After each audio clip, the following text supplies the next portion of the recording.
ഈ ഉടമ്പടി ധ്യാനം നിങ്ങളുടെ ഇടയ്ക്ക് മുറതെറ്റാതെ ഇപ്പോൾ 510 ധ്യാനങ്ങളുണ്ട്. നിങ്ങളൊന്ന് പരിശോധിച്ചാൽ മനസ്സിലാകും. അതിൽ കണ്ടൻറ്റ് വൈസ് 50% എപ്പോഴും ഫ്രഷ് ആയിരിക്കും. നമുക്കൊരു 510 ധ്യാനങ്ങൾ, ഉടമ്പടി ധ്യാനങ്ങൾ യൂട്യൂബിലുണ്ട്. അതിൽ നിങ്ങൾ ശ്രദ്ധിച്ചാൽ മനസ്സിലാകും. അതിൻ്റെ 50%ഓളം 50% അറിവുകൾ ഒരിക്കലും റിപ്പീറ്റ് ചെയ്യുന്നില്ല, നേരത്തെ പറഞ്ഞതും ആയിരിക്കത്തില്ല, അത് പുതിയതായിരിക്കും. ദാറ്റ് മീൻസ് 510ഓളം ഫ്രഷ് നോളജ്, പുതിയ ജ്ഞാനങ്ങൾ ഈ ധ്യാനത്തിലുണ്ട്. അതുകൊണ്ടാണ് നിങ്ങൾ ധ്യാനം കേൾക്കുമ്പോൾ സാധാരണ ധ്യാനം കേട്ടിട്ട് നമ്മുടെ ഭക്തി വർദ്ധിപ്പിക്കുകയോ വിശ്വാസം വർദ്ധിപ്പിക്കുകയോ ചെയ്യുന്നതിനേക്കാൾ ഉപരി ഇത് പ്രയോഗിച്ച് സാക്ഷ്യത്തിലേക്ക് പ്രവേശിക്കാൻ വേണ്ടിയുള്ള ടെക്നിക്കൽ നോളജാണ് പലപ്പോഴും ഉടമ്പടി ധ്യാനത്തിൽ ഞങ്ങൾക്ക് ലഭിക്കുന്നത്. അപ്പോൾ ഇതിൻ്റെ അകത്ത് വരുന്ന ഒരു അവസാനം വരുന്ന വിഷയം എന്താണെന്ന് വെച്ച് കഴിഞ്ഞാൽ, നമ്മുടെ മനസ്സ് എപ്പോഴും ആഗ്രഹിക്കേണ്ടത് സാക്ഷ്യം വഹിക്കാൻ വേണ്ടിയുള്ള ഒരു സ്നേഹമുണ്ട്, സഹനം സ്വീകരിക്കാനുള്ള ഒരു സ്നേഹമുണ്ട്. ഉടമ്പടി ധ്യാനം എപ്പോഴും ടാർഗറ്റ് ചെയ്യുന്നത് ഈ ലവ് ലെവല് എങ്ങനെ ഒരാളിനെ, ഇപ്പോൾ 0 ലവ് ലെവലുള്ള ആൾക്കാരുണ്ട്, ദൈവമായിട്ട് 0 ലവ് ഫ്രഷ് അനുസരിച്ച് ചിലർ അങ്ങനെയാണ്. അവർ ദൈവത്തെക്കുറിച്ച് ഐഡിയ പോലും ഇല്ലാത്ത 0 ലവ് ലെവലുള്ള ആൾക്കാരുണ്ട്. അപ്പോൾ അവരെ സംബന്ധിച്ചിടത്തോളം അവർക്ക് വേണ്ടത് അറിവിനേക്കാളുപരി അനുഭവങ്ങളാണ് വേണ്ടത്. അതുകൊണ്ടാണ് നോൺ ക്രിസ്ത്യൻസിന് പെട്ടെന്ന് അനുഭവങ്ങൾ കിട്ടുന്നതിൻ്റെ കാരണം അതാണ്. അവർ അറിവിൻ്റെ കാര്യത്തിൽ അവർക്ക് 0 ലവ് ലെവലാണ്. 0 ലവ് അറിവിൻ്റെ കാര്യത്തിൽ അറിവ് അത്ര കണ്ട് വലിയ വിശ്വാസത്തെക്കുറിച്ചുള്ള, അവർക്ക് ലോകത്തിലുള്ള എല്ലാ കാര്യങ്ങളും അറിയാമെങ്കിലും വിശ്വാസത്തെക്കുറിച്ചുള്ള അറിവ് കുറവായിരിക്കും.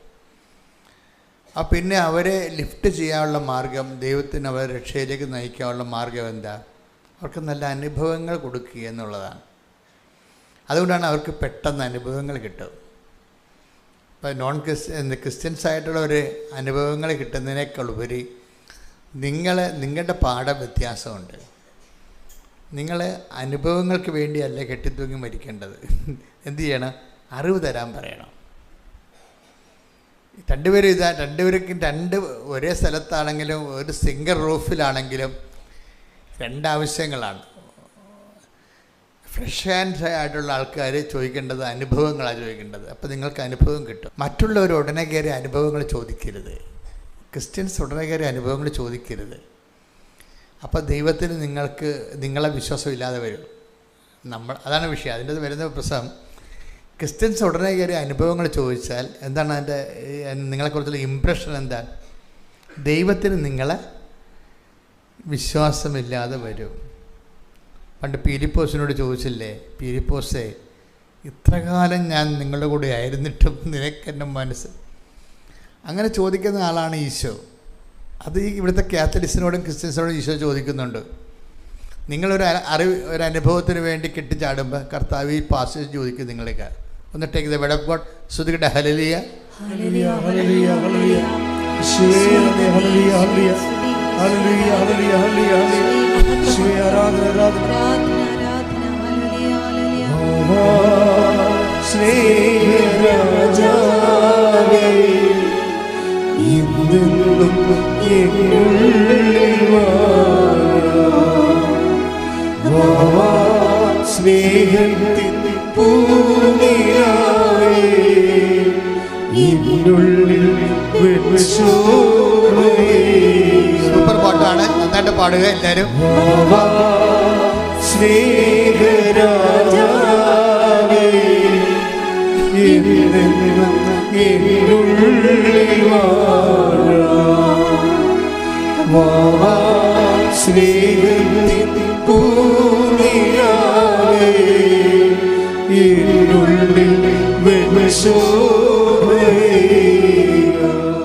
യോഹന്നാൻ 14:8-9 തിരുവചനങ്ങൾ. യോഹന്നാൻ 14:8-9 തിരുവചനങ്ങളാ. ഫിലിപ്പോസ് പറഞ്ഞു, കർത്താവേ, പിതാവിനെ ഞങ്ങൾക്ക് കാണിച്ചു തരിക, ഞങ്ങൾക്ക് അത് മതി. യേശു പറഞ്ഞു, ഇക്കാലമത്രയും ഞാൻ നിങ്ങളോട് കൂടെ ആയിരുന്നിട്ടും ഫിലിപ്പോസേ, നീ എന്നെ അറിയുന്നില്ലേ? എന്നെ കാണുന്നവൻ പിതാവിനെ കാണുന്നു. പിന്നെ അതായത് ആ ചോദ്യത്തിൻ്റെ എല്ലാ വിഷയവും അടങ്ങിയിട്ടുണ്ട്. ഇത്രയും കാലം ഞാൻ നിങ്ങളോട് ആയിരുന്നിട്ടും നിങ്ങൾക്ക് എന്നെ മനസ്സിലായില്ലേ?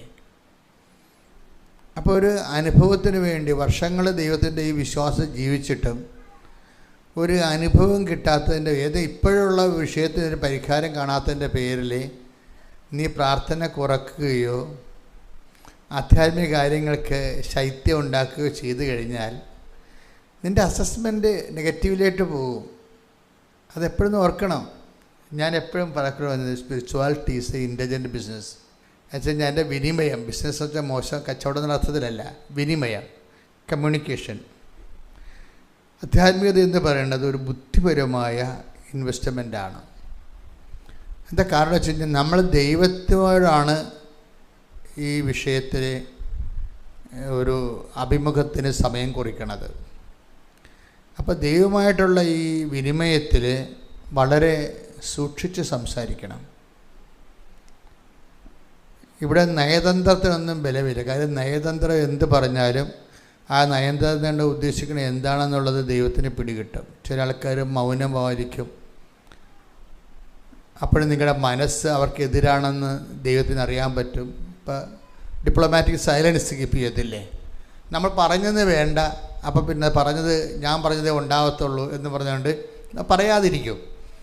അത് മനുഷ്യന്മാരോട് നമുക്ക് അങ്ങനെ ചെയ്യാം. ഡിപ്ലോമാറ്റിക് സൈലൻസ് മനുഷ്യനോട് കീപ്പ് ചെയ്യാൻ പറ്റും. നമ്മൾ പറഞ്ഞത് വേണ്ട, ഞാൻ പറഞ്ഞാൽ പിന്നെ ഞാൻ പറഞ്ഞതേ ഉണ്ടാകത്തുള്ളൂ അവസാനം എന്ന് പറയും. അങ്ങനെ ഒരു ഡിപ്ലോമാറ്റിക് സൈലൻസ് ഒന്നും ദൈവത്തിൻ്റെ സന്നിധിയിൽ പറ്റത്തില്ല. ഉടനെ ഫേക്ക് നടിച്ചു വരും. The person is completely fake. ഇയാളുമായിട്ടൊരു കമ്മ്യൂണിക്കേഷന് ഇനി മേൽഗതിയില്ല എന്ന് പറയും. അത് ദൈവമായിട്ട് വളരെ സൂക്ഷിച്ച് സംസാരിക്കണം എല്ലാ വിഷയങ്ങളും. അല്ല ഒന്ന് വിചാരിച്ച് വേറെ ഒന്നും പറയാൻ പറ്റത്തില്ല. മനുഷ്യന്മാർക്ക് അങ്ങനെ ചെയ്യാൻ പറ്റും അല്ലേ? നമ്മളൊന്ന് വിചാരിച്ചിട്ട് വേറെ ഒന്ന് പറയാൻ പറ്റും. അപ്പോൾ നമ്മുടെ മനസ്സിലിരിപ്പ് എന്താണെന്ന് അവർക്ക് മനസ്സിലാവത്തില്ല. പക്ഷേ ദൈവത്തിൻ്റെ അടുത്ത് അങ്ങനെ പറയാൻ പറ്റത്തില്ല. നമ്മൾ എന്താണ് ഉപയോഗിക്കുന്നത് അതാണ് പറയുന്നത്. ഒരു ചിന്ത നിൻ്റെ ഉള്ളിൽ വരുന്നുമ്പോൾ തന്നെ ഞാനത് അറിയുന്ന ഒന്നാണ്. അപ്പോൾ കാരണം ഈ ചിന്ത ദൈവം കണ്ടതിന് ശേഷമാണ് നമ്മൾ കാണുന്നത്. അതാണ് പ്രശ്നം. അത് വലിയ അപകടകരമായൊരവസ്ഥയാണ്. പ്രാർത്ഥിക്കുന്നവർ ഭയങ്കര ശ്രദ്ധിക്കേണ്ടതാണ്. Take the bed of God. ഒരു ചിന്ത നിൻ്റെ മുമ്പിൽ ശ്രുതികട ഹല്ലേലൂയ ഹല്ലേലൂയ ഹല്ലേലൂയ യേശുവേ നന്ദി ഹല്ലേലൂയ ഹല്ലേലൂയ ഹല്ലേലൂയ ഹല്ലേലൂയ ഹല്ലേലൂയ യേശുവേ മഹത്വം ആരാധന ആരാധന ആരാധന. 139 സങ്കീർത്തനം 4 തിരുവചനം. ഒരു വാക്ക് എന്റെ നാവിലെത്തുന്നതിന് മുമ്പ് തന്നെ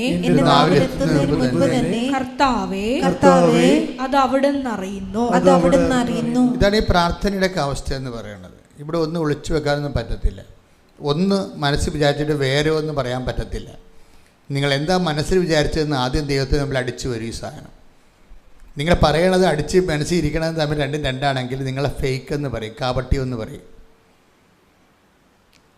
അതെപ്പോഴും നമ്മൾ വളരെ ശ്രദ്ധിക്കണം. കാര്യം പക്ഷെ ഒരു കാര്യമുണ്ട്, എല്ലാവരും പിടിക്കപ്പെടുന്ന കാര്യം കാപട്യം ഉള്ളവർക്ക് ഇങ്ങനെ പറ്റത്തുള്ളൂ. അതാണ് പ്രശ്നം. ബേസിക്കായിട്ട് കാപട്യമുള്ള ആൾക്കാരുണ്ടാവില്ല. എല്ലാ കാര്യവും മതിൽ ഗേറ്റ് തുറന്നു കിടന്നാലും മതിൽ ചാടി വരുന്ന ആൾക്കാരില്ലേ, അവരങ്ങനെയാണ് പഠിച്ചിരിക്കണത്. ഇങ്ങനെ തുടരണമെങ്കിൽ ഇങ്ങനെയൊക്കെ വരത്തുള്ളൂ. ഒരു കാര്യം നേരെ ചൊവ്വേ പറയണത്. എൻ്റെ സ്വഭാവം നേരെ ചൊവ്വേ പറയും. ഇഷ്ടപ്പെട്ടാലും ഇഷ്ടപ്പെട്ടില്ലെങ്കിലും നേരെ ചൊവ്വേ പറയും. ചില ആൾക്കാർ പറഞ്ഞില്ലെന്ന് വരുത്തും, പറഞ്ഞെന്നും വരുത്തും, കറങ്ങി തിരിഞ്ഞ് ഒടിഞ്ഞ് മടങ്ങിയൊക്കെ വരുമ്പോൾ തന്നെ നമുക്ക് പണിപിടി കിട്ടും. അപ്പോൾ എപ്പോഴും ശ്രദ്ധിക്കേണ്ടത് ദൈവമായിട്ടുള്ള, അതായത് ഡീൽ ഓർ നോട്ട് ഡീൽ പോലെയാണ്. അതാണ് വിഷയം. നമുക്ക് രണ്ട് ഒരു അംബിഗസ് ഉത്തരങ്ങളില്ല.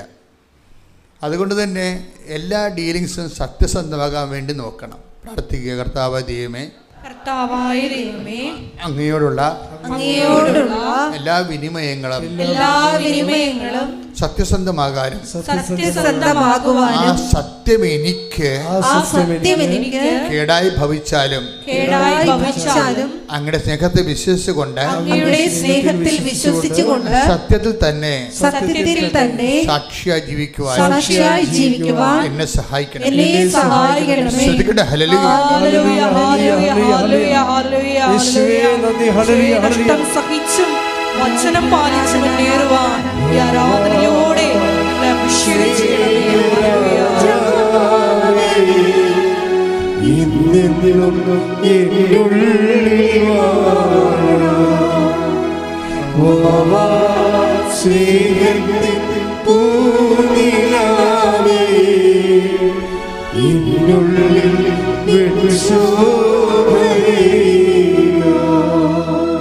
പരിശുദ്ധ പരമദിവ്യകാരുണ്യത്തിന് ആരാധനയും സ്തുതിയും പുകഴ്ചയും ഉണ്ടായിരിക്കട്ടെ. പരിശുദ്ധ പരമദിവ്യകാരുണ്യത്തിന് ആരാധനയും സ്തുതിയും പുകഴ്ചയും ഉണ്ടായിരിക്കട്ടെ.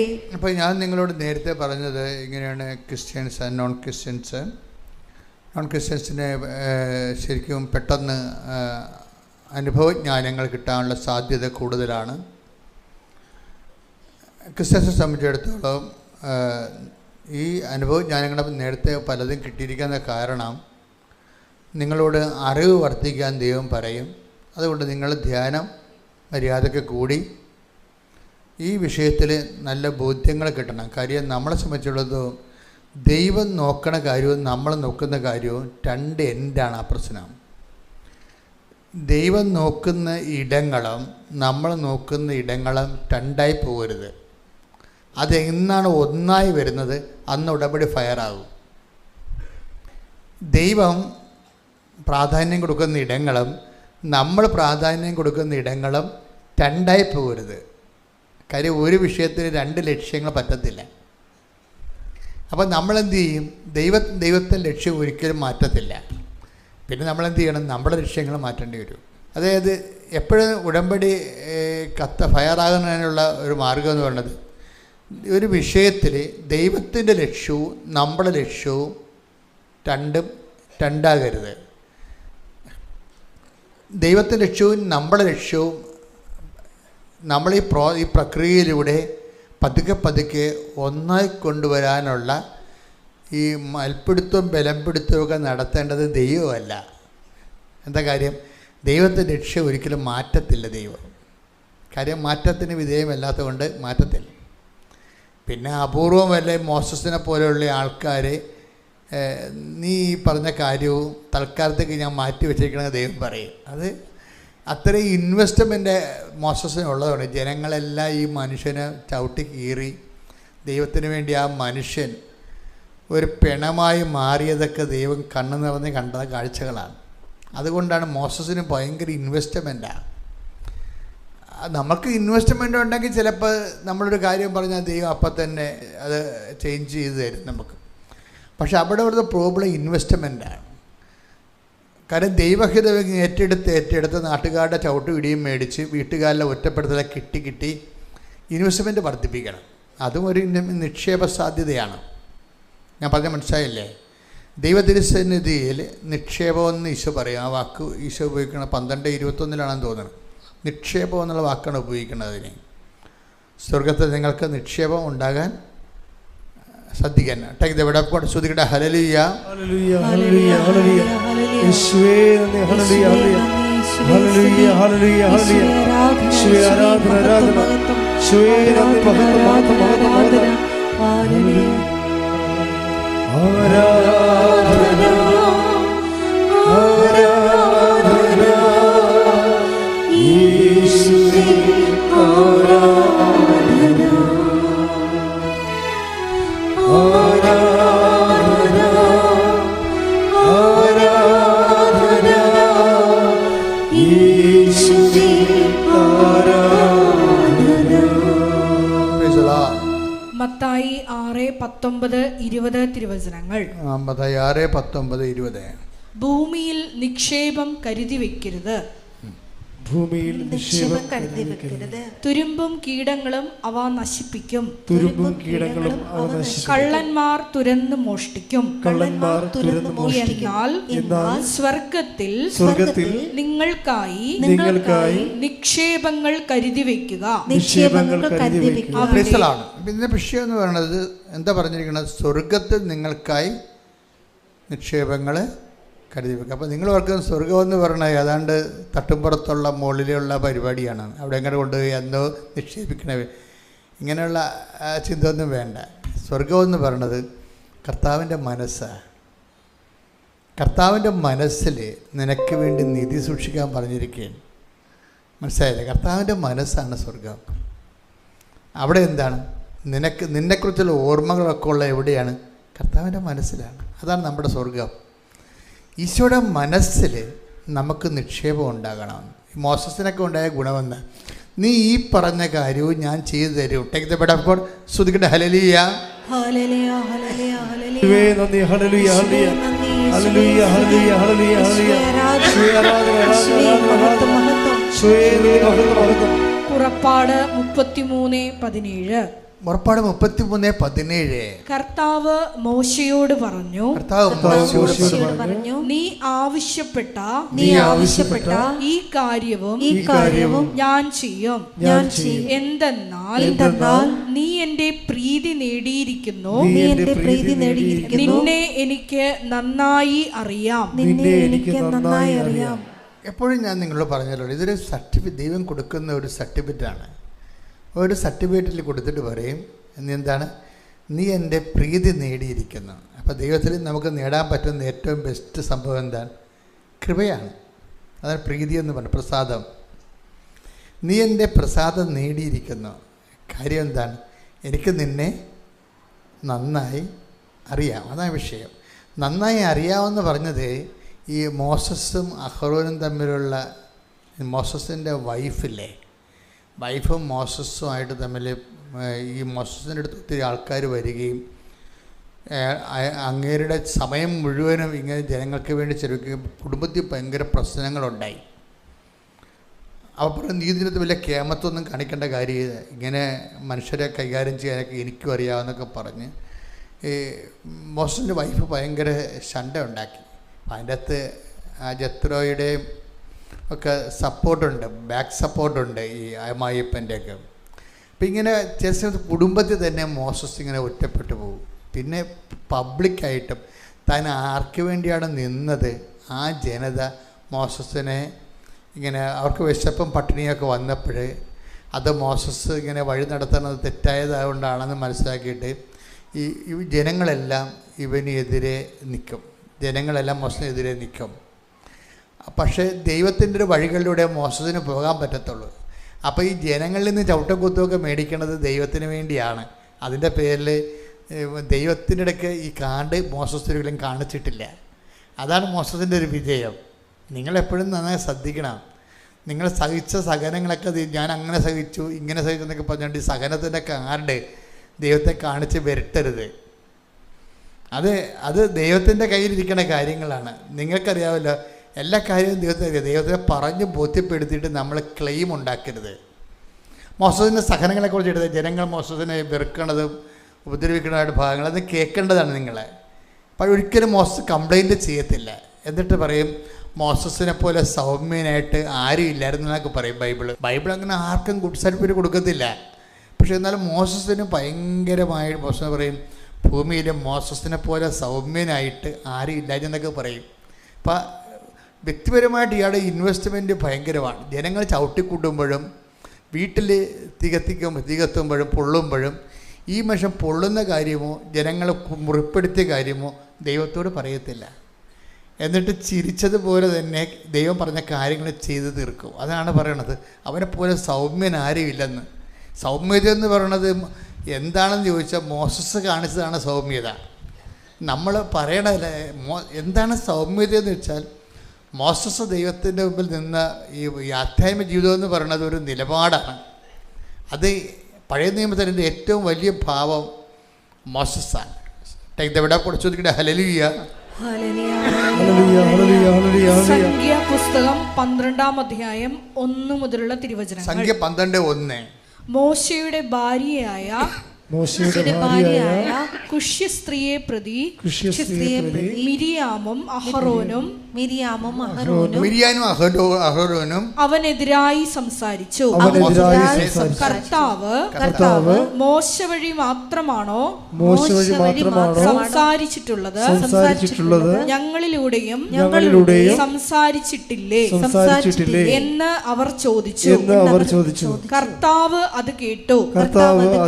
മോശ ഭൂമുഖത്തുള്ള എല്ലാ മനുഷ്യരിലും വെച്ച് സൗമ്യനായിരുന്നു. അതിന്റെ വിഷയം അതായത് മോസസിന്റെ പാളയത്തിൽ പടയാണ്. ഭാര്യയും ബന്ധുക്കളും വീട്ടിലുള്ള ആൾക്കാരും എല്ലാം മോസസിനെതിരെ വരികയാണ്. എന്നിട്ട് ഇവരുടെ വർത്തമാനങ്ങളെല്ലാം, പക്ഷെ മോസസ് ദൈവത്തോട് പറയത്തില്ല, എനിക്ക് വീട്ടിൽ പ്രശ്നമാണെന്നുള്ള കാര്യം പറയത്തില്ല. ദൈവം പറഞ്ഞ കാര്യങ്ങളെല്ലാം ഇങ്ങനെ കണ്ണ് നിറഞ്ഞുകൊണ്ടിരിക്കുമ്പോഴും ചിരിച്ചുകൊണ്ട് ചെയ്തുകൊണ്ടിരിക്കും. അതാണ് വിഷയം. കണ്ണ് നിറഞ്ഞിരിക്കുമ്പോഴും ശരീരം വേദനിച്ചിരിക്കുമ്പോഴും സൗമ്യത കൈവിടാതെ ദൈവം പറഞ്ഞ കാര്യങ്ങൾ ചെയ്യും.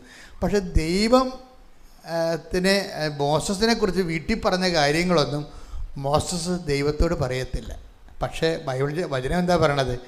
മോസസ് പറഞ്ഞില്ലെങ്കിലും കർത്താവ് അത് കേട്ടെന്നാണ്. അതാണ് വിഷയം. അപ്പം നമ്മൾ ഒത്തിരി പറയാൻ നടക്കരുത്. പെയ്ത് പെറുക്കി നമ്മളെപ്പോഴും ഓർത്തേക്കണം, നമ്മൾ ദൈവത്തിൻ്റെ വചനത്തിന് വേണ്ടിയും വിശ്വാസത്തിന് വേണ്ടിയും ഒക്കെ അനുഭവിക്കുന്ന കാര്യങ്ങൾ. ഇപ്പോൾ പത്രം കൊണ്ടുപോകുമ്പോൾ നിങ്ങളെ അവർ തെറി വിളിക്കും, തോന്നിവാസം പറയും. വീട്ടിൽ തന്നെ ആങ്ങളെ പറയും, നിനക്ക് തലക്ക് ഭ്രാന്താണ്, 10 രൂപ നടക്കുകയാണ്, വേറെ പണിയൊന്നും ഇല്ലെന്ന്. അപ്പം നിങ്ങളുടനെ അവിടെ കടുത്തേക്ക് കയറാൻ നിൽക്കുകയോ വിശ്വാസത്തിന് വേണ്ടി നീ സഹിച്ച സഹനങ്ങളിൽ കർത്താവിൻ്റെ അടുത്ത് അത് ബാർഗെയിൻ ചെയ്ത് ക്ലെയിം ആക്കുകയോ ഒന്നും ചെയ്യരുത്. അല്ല, ആ കാണേണ്ട പാട്ടി കാണുകയും അക്കൗണ്ട് ആകേണ്ട ഫലത്ത് അക്കൗണ്ട് ആകുകയും ചെയ്യുന്നുണ്ട്. മോസസിനെ കണ്ടാ പഠിക്കേണ്ടത്. പ്രത്യേകിച്ച് സഹനങ്ങളെക്കുറിച്ച് അത് ഷെയർ ചെയ്യാനുള്ളതല്ല എന്നാണ് വചനത്തിൻ്റെ ഒരു നിലപാട്. ദൈവത്തിന് വേണ്ടി ഏറ്റെടുക്കുന്ന സഹനങ്ങൾ അത് ഷെയർ ചെയ്യാനുള്ളതല്ലെന്ന് മനസ്സിലായ? അതാണ് അമ്മയും അങ്ങനെയാണ് ഹൃദയത്തിൽ സംഗ്രഹിച്ചെന്ന് തന്നോട് തന്നെ പറഞ്ഞതാണ്, അല്ലാതെ നാട്ടുകാരോട് പറഞ്ഞതല്ല വിഷയം. നമ്മുടെ പല ഈ ഇന്ധന ചോർച്ചയും സംഭവിക്കുന്നത് അങ്ങനെയാണ്. പ്രസാദപര ചോർച്ച സംഭവിക്കുന്നത് നമ്മൾ അനുഭവിച്ച കാര്യങ്ങൾ നാട്ടുകാരോട് പറയും, വീട്ടുകാരോട് പറയും. പക്ഷേ ദൈവത്തിന് വേണ്ടി സഹിച്ച കാര്യങ്ങളാ, അല്ലെങ്കിൽ ദൈവത്തിൻ്റെ വചനങ്ങൾ ജീവിക്കുന്നതിന് വേണ്ടി നമ്മൾ സഹിച്ച കാര്യങ്ങളാ, എനിക്കങ്ങനെ സംഭവിച്ചു, എന്നോട് അങ്ങനെ ചെയ്തു, അവരിങ്ങനെ പറഞ്ഞു എന്നൊക്കെ പറഞ്ഞു കഴിഞ്ഞാൽ വരാൻ പോണത് ഇന്ധനച്ചോർച്ച വരും. വിമാനങ്ങൾക്ക് ഇന്ധനച്ചോർച്ച എന്ന് പറയത്തില്ലേ, നിലത്തിറക്കിയെന്ന് പറഞ്ഞിട്ടില്ലേ? അതാണ് സംഭവിക്കുന്നത്. വിമാനങ്ങൾക്ക് ഇന്ധനച്ചോർച്ച വന്നാൽ നിലത്തിറക്കിയെന്ന് കണ്ട വിമാനത്താവളത്ത് ഇറക്കേണ്ടി വരും. മനസ്സിലായി? അതുപോലെയാണ് നമ്മൾക്ക് ഇന്ധനച്ചോർച്ച, കൃപാവര ചോർച്ച സംഭവിക്കരുത്. കൃപാവര ചോർച്ച സംഭവിക്കുകയാണത്. അപ്പം നമ്മൾ ദൈവത്തിന് വേണ്ടി സഹിച്ച സഹനങ്ങളൊക്കെ മറ്റുള്ളവരോട് പറഞ്ഞ് അവരുടെ ഒരു സഹായ അനുഭൂതി വാങ്ങിച്ചു കഴിഞ്ഞാൽ ഇന്ധനച്ചോർച്ച ചെയ്യും. പരിശുദ്ധാത്മാവ് അമ്മയോട് പറഞ്ഞ ഒരു കാര്യം, മറിയം സൂക്ഷിക്കണം, ഇതിനകത്ത് ഒത്തിരി പ്രശ്നങ്ങളുള്ള ഒരു മേഖലയിലൂടെയാണ് നിൻ്റെ സുവിശേഷ സാക്ഷ്യം പോകണത്. അതുകൊണ്ട് നിനക്ക് ആരും ഇല്ലാത്തപ്പോൾ ഇത് പറഞ്ഞെങ്കിൽ ആരോടെങ്കിലും പറഞ്ഞാൽ ഒരു ആശ്വാസം കിട്ടും. അങ്ങനെ ഉള്ളപ്പോൾ നീ അപ്പായോടല്ലാതെ വേറെ ആരോടും പറയരുത്. കാര്യം അപ്പായാണ് ഹൃദയത്തിലുള്ളത്. അതുകൊണ്ടാണ് ഹൃദയത്തിൽ സംഗ്രഹിച്ചെന്ന് പറയണത്. അപ്പായോട് പറഞ്ഞെന്നാണ് ഈ പറയണത്. മറിയം ആ സങ്കടങ്ങൾ ദൈവത്തോട് പറഞ്ഞു, അതിനാണ് ഹൃദയത്തിൽ സംഗ്രഹിച്ചെന്ന് പറയണത്. നാട്ടുകാരോട് പറഞ്ഞു കഴിഞ്ഞാൽ അവരുടെ സഹാനുഭൂതി നിനക്ക് കിട്ടത്തില്ലേ? അതാ അപ്പം പ്രസാദപരം ചോർന്നു പോകും. അതാ ഇന്ധന ചോർച്ചയെന്ന് പറയണത്. അപ്പോൾ കണ്ട സ്ഥലത്ത് ഇറക്കേണ്ടി വരും, യാത്ര മുന്നോട്ട് പോകത്തില്ല. പ്രാർത്ഥിക്കുക. കർത്താവായ ദൈവമേ, അങ്ങയുടെ വചനം പാലിക്കാൻ, സുവിശേഷ സാക്ഷ്യത്തിനായി ഞാൻ ഏറ്റെടുക്കുന്ന സഹനങ്ങള് നിന്നോടുള്ള സ്നേഹത്തിന്റെ വിഷയമായതിനാൽ നിന്നോട് മാത്രം ഷെയർ ചെയ്യാൻ പരിശുദ്ധ അമ്മയെപ്പോലെ എന്നെ അഭ്യസിപ്പിക്കണമേ. അതായത് ഇപ്പം ഈശോ ഒരിക്കൽ പറഞ്ഞില്ലേ, ഈശോ എന്താ പറഞ്ഞത്? അതായത് സ്നേഹിതന് വേണ്ടി അല്ലേ, 15:13 യോഹന്നാൻ 15:13 ശ്രുതികട്ടെ ഹല്ലേലൂയ. യോഹന്നാൻ 15:13 സ്നേഹിതർക്ക് വേണ്ടി ജീവൻ അർപ്പിക്കുന്നതിനേക്കാൾ വലിയ സ്നേഹം ഇല്ല. ഇത് ഈശോ ചുമ്മാ ഒരു വളരെ വേറെ ഒരു കാര്യമായിട്ട് നിന്ന് ഇപ്പം നമുക്ക് ഞാനൊരു കാര്യം ചോദിക്കട്ടെ, ഈ നല്ല സമറിയക്കാരനെ ആ കഥ കേൾക്കില്ല, ലുക്ക 10-ാം അധ്യായത്തിലുള്ള ആ കഥയിൽ എന്താ പറയണത്? നല്ല സമറിയക്കാരൻ അയാൾ ഒരു മനുഷ്യൻ ജെറുസലേമിൽ നിന്ന് ജെറിക്കോയിലേക്ക് പോകുന്ന വഴിക്ക് കള്ളന്മാരുടെ കയ്യിൽ അകപ്പെട്ടു. അതിനെ മൃതപ്രായനാക്കി പൈസ അടിച്ചു മാറ്റി. അപ്പോൾ ഒരു സമറിയക്കാരൻ വന്ന് ഇയാളെ എണ്ണയും വീഞ്ഞ് ഒഴിച്ച് വ്രണങ്ങളെല്ലാം കഴുകി കഴുതപ്പുറത്ത് കയറ്റി സത്രത്തിൽ കൊണ്ടുപോയി പരിചരിച്ചതാണ് സംഭവം. അപ്പോൾ അതിൻ്റെ കൂടെ പറയാൻ പറ്റുന്നൊരു കഥയാണ് സ്നേഹിതന് വേണ്ടി ജീവൻ പരിഹരിക്കുന്നതിനേക്കാൾ വലിയ സ്നേഹമില്ല എന്ന് വേണേൽ പറയാം. അവിടെ അത് പറയാനായിട്ടില്ല, എന്നാലും ആ ഒരു സിറ്റുവേഷനിൽ പറയാൻ പറ്റിയൊരു വാചകമാണ്. കാര്യം സ്നേഹത്തെക്കുറിച്ചാണ് ഈശോ സംസാരിക്കേണ്ടത്. പക്ഷേ ഈശോയുടെ ഉള്ളിൽ നടക്കുന്ന ആന്തരിക വ്യാപാരങ്ങളുടെ ഭാഗമായിട്ടാണ് ഇത് പറഞ്ഞിരിക്കുന്നത്. ആന്തരിക വ്യാപാരം പുറത്ത് നടന്നൊരു സംഭവത്തിൻ്റെ ഭാഗമായിട്ടല്ല ഈ 15:13 ഒന്നൊരു വായിച്ച്, അതിൻ്റെ മുകളിലും താഴെ ഒന്ന് വായിച്ചേ, 15:12 15:14 വായിച്ച് ശ്രുതികട്ടെ ഹല്ലേലൂയ. യോഹന്നാൻ 15:12 മുതലുള്ള തിരുവചനങ്ങൾ. ഇതാണ് എൻ്റെ കൽപ്പന, ഞാൻ നിങ്ങളെ സ്നേഹിച്ചതുപോലെ നിങ്ങളും പരസ്പരം സ്നേഹിക്കണം. ഇതിന്റെ ഇനി പറയണ 15:13 പറയണ എന്താണ്? സ്നേഹിതർക്ക് വേണ്ടി ജീവൻ അർപ്പിക്കുന്നതിനേക്കാൾ വലിയ സ്നേഹം ഇല്ല. ഞാൻ നിങ്ങളോട് കൽപ്പിക്കുന്നത് നിങ്ങൾ ചെയ്യുന്നെങ്കിൽ നിങ്ങൾ എൻ്റെ സ്നേഹിതരാണ്. ഇതിന്റെ വിഷയം എന്ന് പറയണത്, നമ്മൾ യേശുക്രിസ്തു നമ്മൾക്ക് വേണ്ടി ക്രൂശിക്കപ്പെട്ടതിന്റെ പിന്നിലെ എന്താണ് അതിൻ്റെ സത്യം എന്താണെന്ന് ഈശോ പറയാം. അതാണ് എന്താണ്? നിങ്ങൾ എൻ്റെ കൽപ്പനകൾ വായിച്ച് 15:12 വായിച്ച്. ഇതാണ് എൻ്റെ കൽപ്പന, ഞാൻ നിങ്ങളെ സ്നേഹിച്ചതുപോലെ നിങ്ങളും പരസ്പരം സ്നേഹിക്കണം. അപ്പോൾ നമ്മുടെ സബ്ജക്റ്റ് എന്താണ്? അതായത് 2 കാര്യങ്ങളാണ്. അറിവിൽ അധിഷ്ഠിതമായ ആധ്യാത്മികതയുണ്ട്, അനുഭവത്തിൽ അധിഷ്ഠിതമായ ആധ്യാത്മികതയുണ്ട്. ഈ അറിവിൽ അധിഷ്ഠിതമായ ആധ്യാത്മികതയാണ് ഇപ്പോൾ പറഞ്ഞുകൊണ്ടിരിക്കുന്നത്. പോയിൻ്റ് മിസ് ചെയ്യരുത് നിങ്ങൾ. അറിവിൽ അധിഷ്ഠിതമായ ആധ്യാത്മികതയിൽ എന്താ ഉള്ളത്? അതായത് ഈശോ നമ്മളെ ഈശോ പറഞ്ഞു നോക്കണത് എന്താണ്? ഞാനിങ്ങനെ ക്രൂശിക്കപ്പെടാനുള്ള കാരണവും നിങ്ങളുടെ പാപത്തിന് പരിഹാരം ചെയ്യാനുള്ള കാരണത്തിൻ്റെ എന്താ കാരണം? ഞാൻ നിങ്ങളെ സ്നേഹിക്കുന്നത് കൊണ്ടാണ്. അതാണ് വിഷയം. അപ്പോഴേ നമ്മളെ ഉടമ്പടിയിലൂടെ നേടിയെടുക്കേണ്ട ഒരു പ്രധാനപ്പെട്ട ലക്ഷ്യം എന്താണ്? സ്നേഹമാണ്. ശരിക്കും പറഞ്ഞാൽ മനസ്സിലായില്ലേ? ആരോടുള്ള സ്നേഹം? ഈശോ നമ്മളെ സ്നേഹിക്കുന്ന കാരണം എന്താ? ഈശോ നമ്മളെ സ്നേഹിക്കാനുള്ള കാരണം പിതാവ് ഈശോനെ സ്നേഹിക്കുന്നത് കൊണ്ടാണ്. അതാണ് എൻ്റെ അത് അതായത് അത് അറിയണമെങ്കിലുണ്ടല്ലോ, നിങ്ങൾ 10:17 എടുത്തേ. അതായത് യോഹന്നാന്റെ 10:17 തിരിച്ചെടുക്കുന്നതിന് വേണ്ടി ഞാൻ ജീവൻ അർപ്പിക്കുന്നതിനാൽ പിതാവ് എന്നെ സ്നേഹിക്കുന്നു. പിതാവ് എന്നെ സ്നേഹിക്കുന്നു എന്നുള്ളതാണ് ഈശോ അനുഭവിച്ച ഒരു അനുഭവം. നിങ്ങൾ എന്ത് IELTS പാസ്സായാലും, ജപ്തി നടപടി മാറിയാലും, കുഞ്ഞുങ്ങളെ നിങ്ങൾക്ക് ഉണ്ടായാലും, നിങ്ങൾ കല്യാണം കഴിച്ചാലും, നിങ്ങളുടെ ലക്ഷ്യം എന്ന് പറയണത് ദൈവത്തെ ലക്ഷ്യമായിട്ട് സിംഗിളായിരിക്കണം. നിങ്ങൾക്ക് പലപ്പോഴും ഈ വസ്തുവകളിൽ നേടിക്കഴിയുമ്പോൾ നിങ്ങളുടെ ലക്ഷ്യം അതിനകത്ത് തീരും. പറഞ്ഞ മനസ്സിലായില്ലേ? അത് എപ്പോഴും നമ്മൾ ശ്രദ്ധിക്കണം. ഉടമ്പടി ചെയ്യുന്ന ആൾക്കാർക്ക് പറ്റുന്ന ഒരു അബദ്ധം, അവിടെ നിയോഗങ്ങളാണ് അവിടെ ലക്ഷ്യം. പക്ഷേ ദൈവത്തിൻ്റെ ലക്ഷ്യം നിങ്ങളുടെ നിയോഗമല്ല. ദൈവത്തിൻ്റെ ലക്ഷ്യം എന്താ? അതായത് നിങ്ങൾ ദൈവത്തെ സ്നേഹിക്കുക എന്നുള്ളതാണ് ദൈവത്തിൻ്റെ ലക്ഷ്യം. അപ്പോൾ ഉടമ്പടിയുടെ എന്തിനാണ് ഉടമ്പടി എടുത്തതെന്ന് ചോദിച്ചു കഴിഞ്ഞാൽ എന്തെന്ന് പറയണം? നിങ്ങൾ എന്തെന്ന് പറയണം? ദൈവത്തെ അതാണ് വിഷയം. അതാണ് ലക്ഷ്യം സിംഗിളാകണത്. അതായത് ഇതിൻ്റെ ഒബ്ജക്റ്റീവ് സിംഗിളായിരിക്കണം.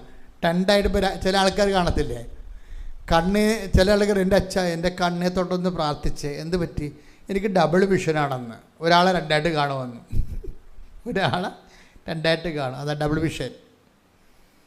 അപ്പം അതുപോലെ നമ്മൾ ഈ രണ്ടായിട്ട് കാണരുത്. നിങ്ങളെ ലക്ഷ്യം, നിങ്ങളുടെ നിയോഗത്തിൽ എഴുതിയിരിക്കുന്ന കാര്യങ്ങൾ ഒന്ന്, അതിനാണ് ഈ അമിത പ്രാധാന്യം കൊടുക്കുന്നത്.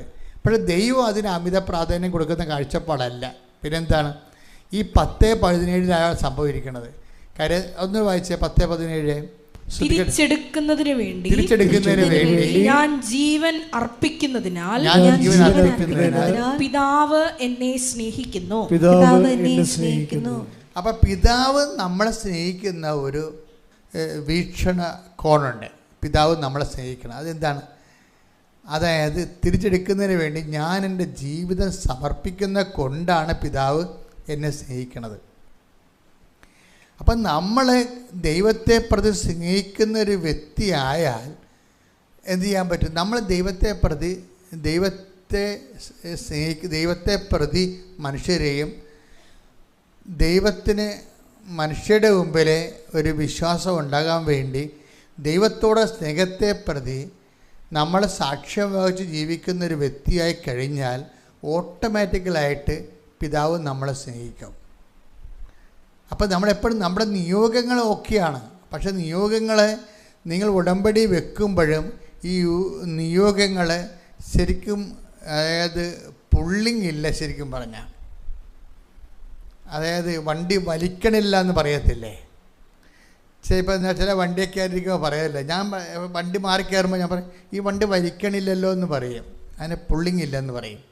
എൻജിൻ ഈ സാധനം വലിക്കണില്ല, ഭയങ്കര നമ്മൾ ഏതാണ്ട് ലാഗ് ചെയ്യണ പോലെ തോന്നും. ഉടമ്പടി ലാഗിങ് വരുന്നുണ്ട് ചില ആൾക്കാർക്കെങ്കിലും. ഉടമ്പടി വല്ലാതെ രീതിയിൽ താമസിക്കുന്നുണ്ട്. അതിൻ്റെ കാരണം നിയോഗങ്ങൾക്ക് അമിത പ്രാധാന്യം കൊടുത്തിട്ട് അങ്ങനെ സംഭവിക്കുന്നത്. ഇപ്പം എന്താ സംഭവിക്കുന്നത് വെച്ച് കഴിഞ്ഞാൽ ആ 10:17 ഇതിൻ്റെ ഒരു ഫോർമുല കിടക്കുന്നത്. എന്താണ്? പിതാവ് തിരിച്ചെടുക്കുന്നതിന് വേണ്ടി ഞാൻ എൻ്റെ ജീവൻ സമർപ്പിക്കുന്നത് കൊണ്ട് പിതാവ് എന്നെ സ്നേഹിക്കുന്നു എന്ന് പറഞ്ഞ് തിരിച്ചെടുക്കുന്നതിന് വേണ്ടി ഞാൻ എൻ്റെ ജീവൻ സമർപ്പിക്കുന്നത് കൊണ്ട് പിതാവ് എന്നെ സ്നേഹിക്കുന്നു. അപ്പം പിതാവ് എന്നെ സ്നേഹിക്കുന്ന ഒരു ഗ്രൗണ്ടേ ഉള്ളൂ. അതെപ്പോഴും നമ്മൾ ശ്രദ്ധിക്കണം. പിതാവ് നമ്മളെ സ്നേഹിക്കാൻ, ദൈവം നമ്മളെ സ്നേഹിക്കാൻ ബൈബിളിൽ ഒരു സിംഗിൾ ഗ്രൗണ്ടേ ഉള്ളൂ. ക്രിസ്തുവിന് പോലും അതേ ഉണ്ടായിരുന്നുള്ളൂ. എന്താണ്? തിരിച്ചെടുക്കുന്നതിന് വേണ്ടി ഞാൻ എൻ്റെ ജീവിതം സമർപ്പിക്കുന്നത് കൊണ്ട് പിതാവ് എന്നെ സ്നേഹിക്കുന്നു. കർത്താവിന് വേണ്ടിയും വചനത്തിന് വേണ്ടി സാക്ഷ്യം വഹിക്കാൻ കഷ്ടപ്പെട്ടും തെരുകേട്ടും തന്തക്കുവിളി കേട്ടും കർത്താവിന് വേണ്ടി ജീവിക്കാൻ തീരുമാനിച്ചാൽ മാത്രമേ ഈ ഇങ്ങോട്ടുള്ള പിടുത്തം വരത്തുള്ളൂ. അതെപ്പോഴും നമ്മൾ ശ്രദ്ധിക്കണം. അതാണ് ഇതിൻ്റെ അകത്തുള്ള ഒരു അതായത് നിഗൂഢമായ പോയിൻ്റ്. അല്ലെങ്കിൽ നിങ്ങളുടെ ഈ ജർമ്മനി പോകണം എന്ന് പറഞ്ഞ് മാത്രം ഇരുന്നാൽ ഈ സാധനം വളരെ സ്ലോ ആയിരിക്കും, പുള്ളി കിട്ടത്തില്ല. മറിച്ച് സുവിശേഷത്തിന് വേണ്ടി സാക്ഷ്യം വഹിക്കണം എന്ന് പറഞ്ഞിരുന്നാൽ ഈ സാധനം മൂവാകും. നമ്മുടെ ഈ സമീപനത്തിന് വരുന്ന പ്രശ്നമാണ്. ഉടമ്പടി പക്കയാണ്, പക്ഷേ അത് കയറി ആവശ്യമില്ലാത്തൊരു കയറി ഉടമ്പടി എടുത്തിട്ടുണ്ട്. അതാണ് കുഴപ്പം. ആവശ്യമില്ലാത്തവരെന്ന് പറഞ്ഞാൽ എന്താണ്? വയറ്റിപ്പഴുപ്പം മാത്രം ലക്ഷ്യമാക്കിക്കൊണ്ട് ഉടമ്പടി എടുത്തിട്ടുണ്ട്. അവർക്ക് ദൈവത്തിൻ്റെ വഴികളെക്കുറിച്ചും ദൈവത്തെക്കുറിച്ചും ഒക്കെ ഉള്ളതെല്ലാം അറിയേണ്ടത്. അവർക്ക് എങ്ങനെയെങ്കിലും കാര്യം സാധിച്ചാൽ മതി എന്നുള്ള ചിന്ത വന്നാൽ ഉടമ്പടി സ്ലോ ചെയ്യാൻ സാധ്യതയുണ്ട്. പ്രാർത്ഥിക്കുക. കർത്താവായ ദൈവമേ, എന്റെ നിയോഗങ്ങളെക്കാൾ അങ്ങയ്ക്ക് വേണ്ടി ഞാൻ ജീവിക്കുന്നത് സാക്ഷ്യം വഹിക്കുന്നത് നിയോഗമാക്കിക്കൊണ്ട് ഉടമ്പടിയെ ലക്ഷ്യങ്ങളെ ത്വരിതപ്പെടുത്തുവാൻ എന്നെ പഠിപ്പിക്കണമേ. ശ്രദ്ധിക്കട്ടെ. ഹല്ലേലൂയ.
അതായത് ദൈവത്തിന് വേണ്ടി സാക്ഷ്യം വഹിച്ച് ജീവിക്കാൻ വേണ്ടിയുള്ളതിന് പ്രാധാന്യം കിട്ടിയാൽ ഉടമ്പടി ഓട്ടോമാറ്റിക്കലി ലിഫ്റ്റ് ചെയ്യും.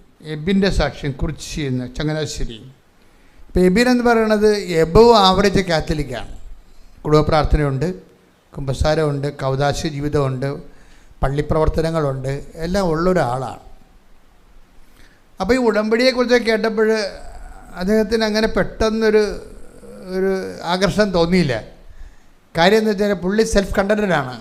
കാര്യം ഞാൻ നന്നായിട്ട് ജീവിക്കുന്നുണ്ട്, ദൈവമായിട്ട് നല്ല ധാരണയിലെത്തിയിട്ടുണ്ട്, ദൈവത്തിന് വേണ്ടിയാണ് ജീവിക്കുന്നത്, നല്ല പ്രാർത്ഥനാ ജീവിതമുണ്ട്, പ്രവർത്തനങ്ങളുണ്ട്. അപ്പോൾ എപ്പോഴായാലും ദൈവം എന്നെ സഹായിച്ചോളൂ.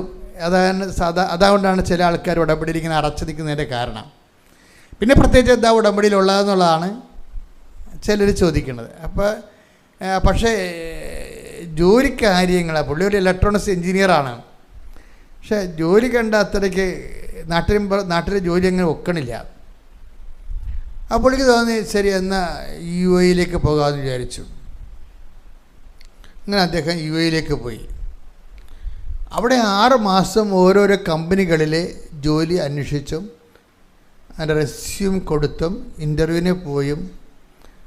അപ്പോൾ ഇൻ്റർവ്യൂവിനൊക്കെ പോകുമ്പോൾ നമുക്ക് 1-2 ഇൻ്റർവ്യൂ കഴിയുമ്പോൾ അങ്ങനെ കുറേ അപ്പോൾ ആൾക്കാർ പിന്നെ പറയും സാരമില്ല 6 മാസമൊക്കെ ഇൻ്റർവ്യൂവിന് പോകേണ്ടി വരും, ഒരു 10-50 കമ്പനി പോയാലേ നമുക്ക് ഒരു കമ്പനി ഒക്കത്തുള്ളൂ എന്നൊക്കെ പറഞ്ഞ് നമ്മൾ ആശ്വസിപ്പിച്ചൊക്കെ നിൽക്കും.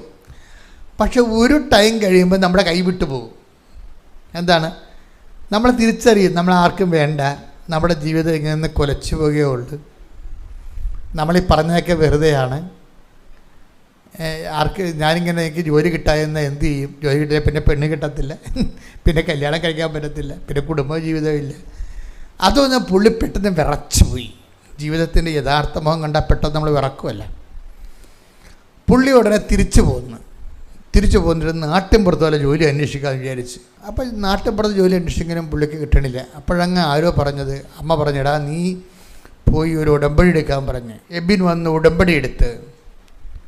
അപ്പോൾ ഉടമ്പടി എടുക്കുമ്പോൾ ഉടമ്പടി പ്രത്യേകിച്ച് സാധാരണ നല്ല ക്രിസ്ത്യാനിയായിട്ട് ജീവിക്കുന്ന ഒരാളിന് ഉടമ്പടി പ്രത്യേകിച്ചൊന്നുമില്ല, അത് തന്നെ ഫോളോ ചെയ്താൽ മതി. പക്ഷേ അതിൻ്റെ അകത്ത് ചില കാര്യങ്ങൾ പ്രത്യേകിച്ചുണ്ട്. അത് പക്ഷേ ഇവർക്ക് ഈ നാട്ടു ക്രിസ്ത്യാനിക്ക് നടക്കത്തുമില്ല.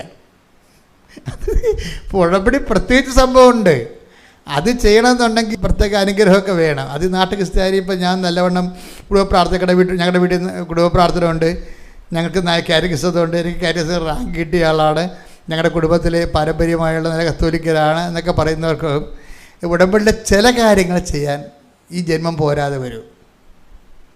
അതാണ് വിഷയം. നമ്മൾ അറിയത്തില്ല സംഭവം. അതായത് ഇവരെല്ലാം ചെയ്തുകൊണ്ടിരിക്കുന്നത് എല്ലാം 5 മാർക്കിൻ്റെയും 10 മാർക്കിൻ്റെയും ക്വസ്റ്റ്യൻ ആൻസർ ചെയ്യണം. ഒരു ശരാശരി കത്തോലിക്കൻ ചെയ്യണത് 5 മാർക്കിൻ്റെയും 10 മാർക്കിൻ്റെയും ക്വസ്റ്റ്യൻ വളരെ. പക്ഷേ ആ ക്വസ്റ്റ്യൻ പേപ്പറിൻ്റെ ബാക്കിൽ ഒറ്റ ചോദ്യത്തിന് 20 മാർക്കിൻ്റെ 40 മാർക്കിൻ്റെയും ചോദ്യം കിടപ്പുണ്ട്. അത് എഴുതാൻ പറ്റത്തില്ല. അത് എഴുതണമെങ്കിലേ അപ്പം മാത്രമേ നമ്മുടെ കള്ളനും വെള്ളി നീ കറക്റ്റ് ആളാണ് കർത്താവിൻ്റെ അല്ലേന്ന് അറിയത്തുള്ളൂ.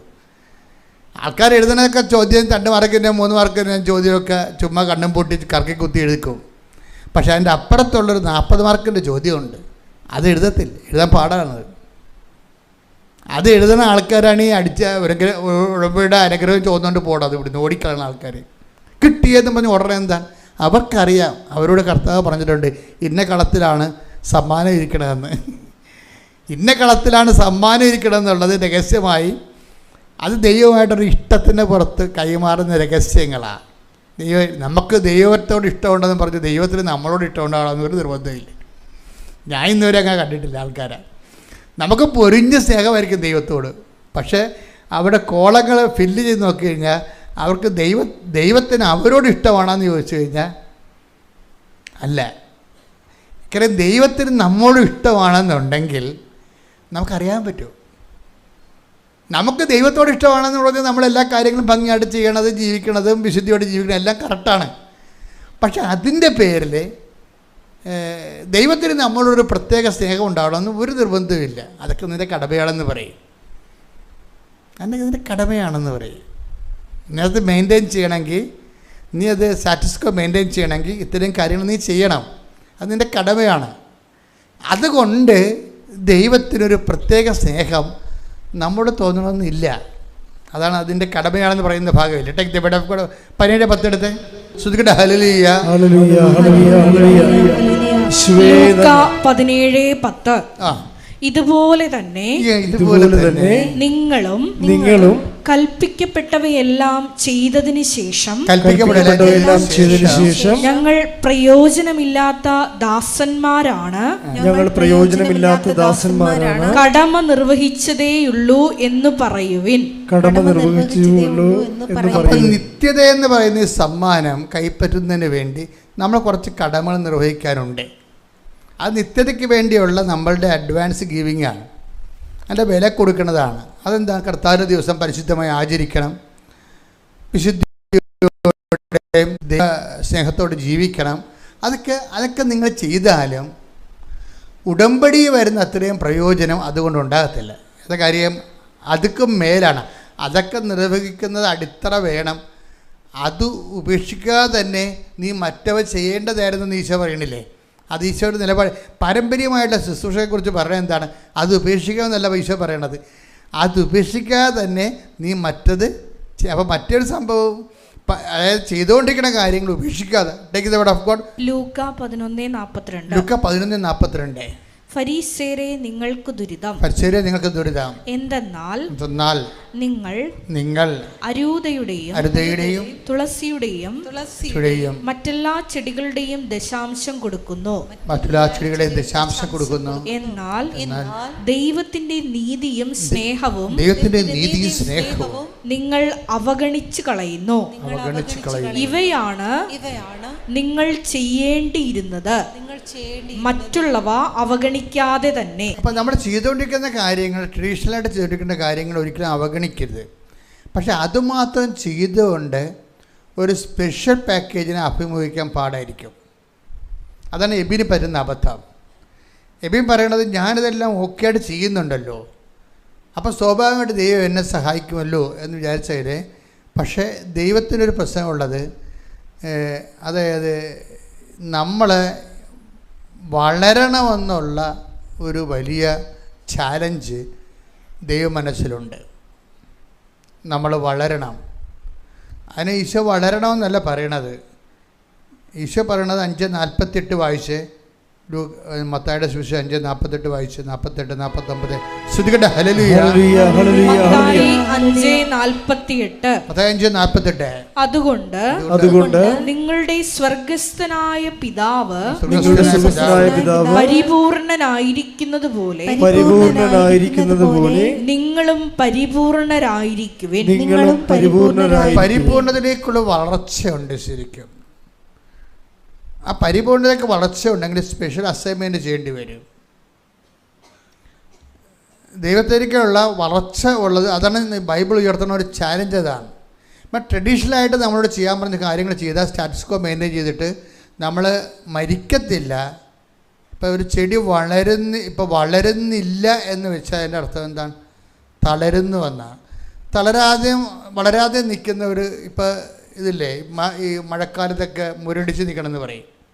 എന്ന് വെച്ച് കഴിഞ്ഞാൽ ഭയങ്കര ഹെവി ഡൗൺ പോറല്ലേ, ഭയങ്കര മഴ പെയ്ത്താകുന്ന സമയത്ത് ചെടികൾ വളരത്തില്ല, എന്നാൽ പഴുത്ത താഴെ വീഴത്തുമില്ല, ഇങ്ങനെ മുരടിച്ച് നിൽക്കും അല്ലേ. അപ്പോൾ ജൂൺ, ജൂലൈ, ആഗസ്റ്റൊക്കെ കഴിയുമ്പോൾ മാത്രമേ പിന്നെ പുതിയ ഇലയൊക്കെ വന്ന് വരത്തുള്ളൂ.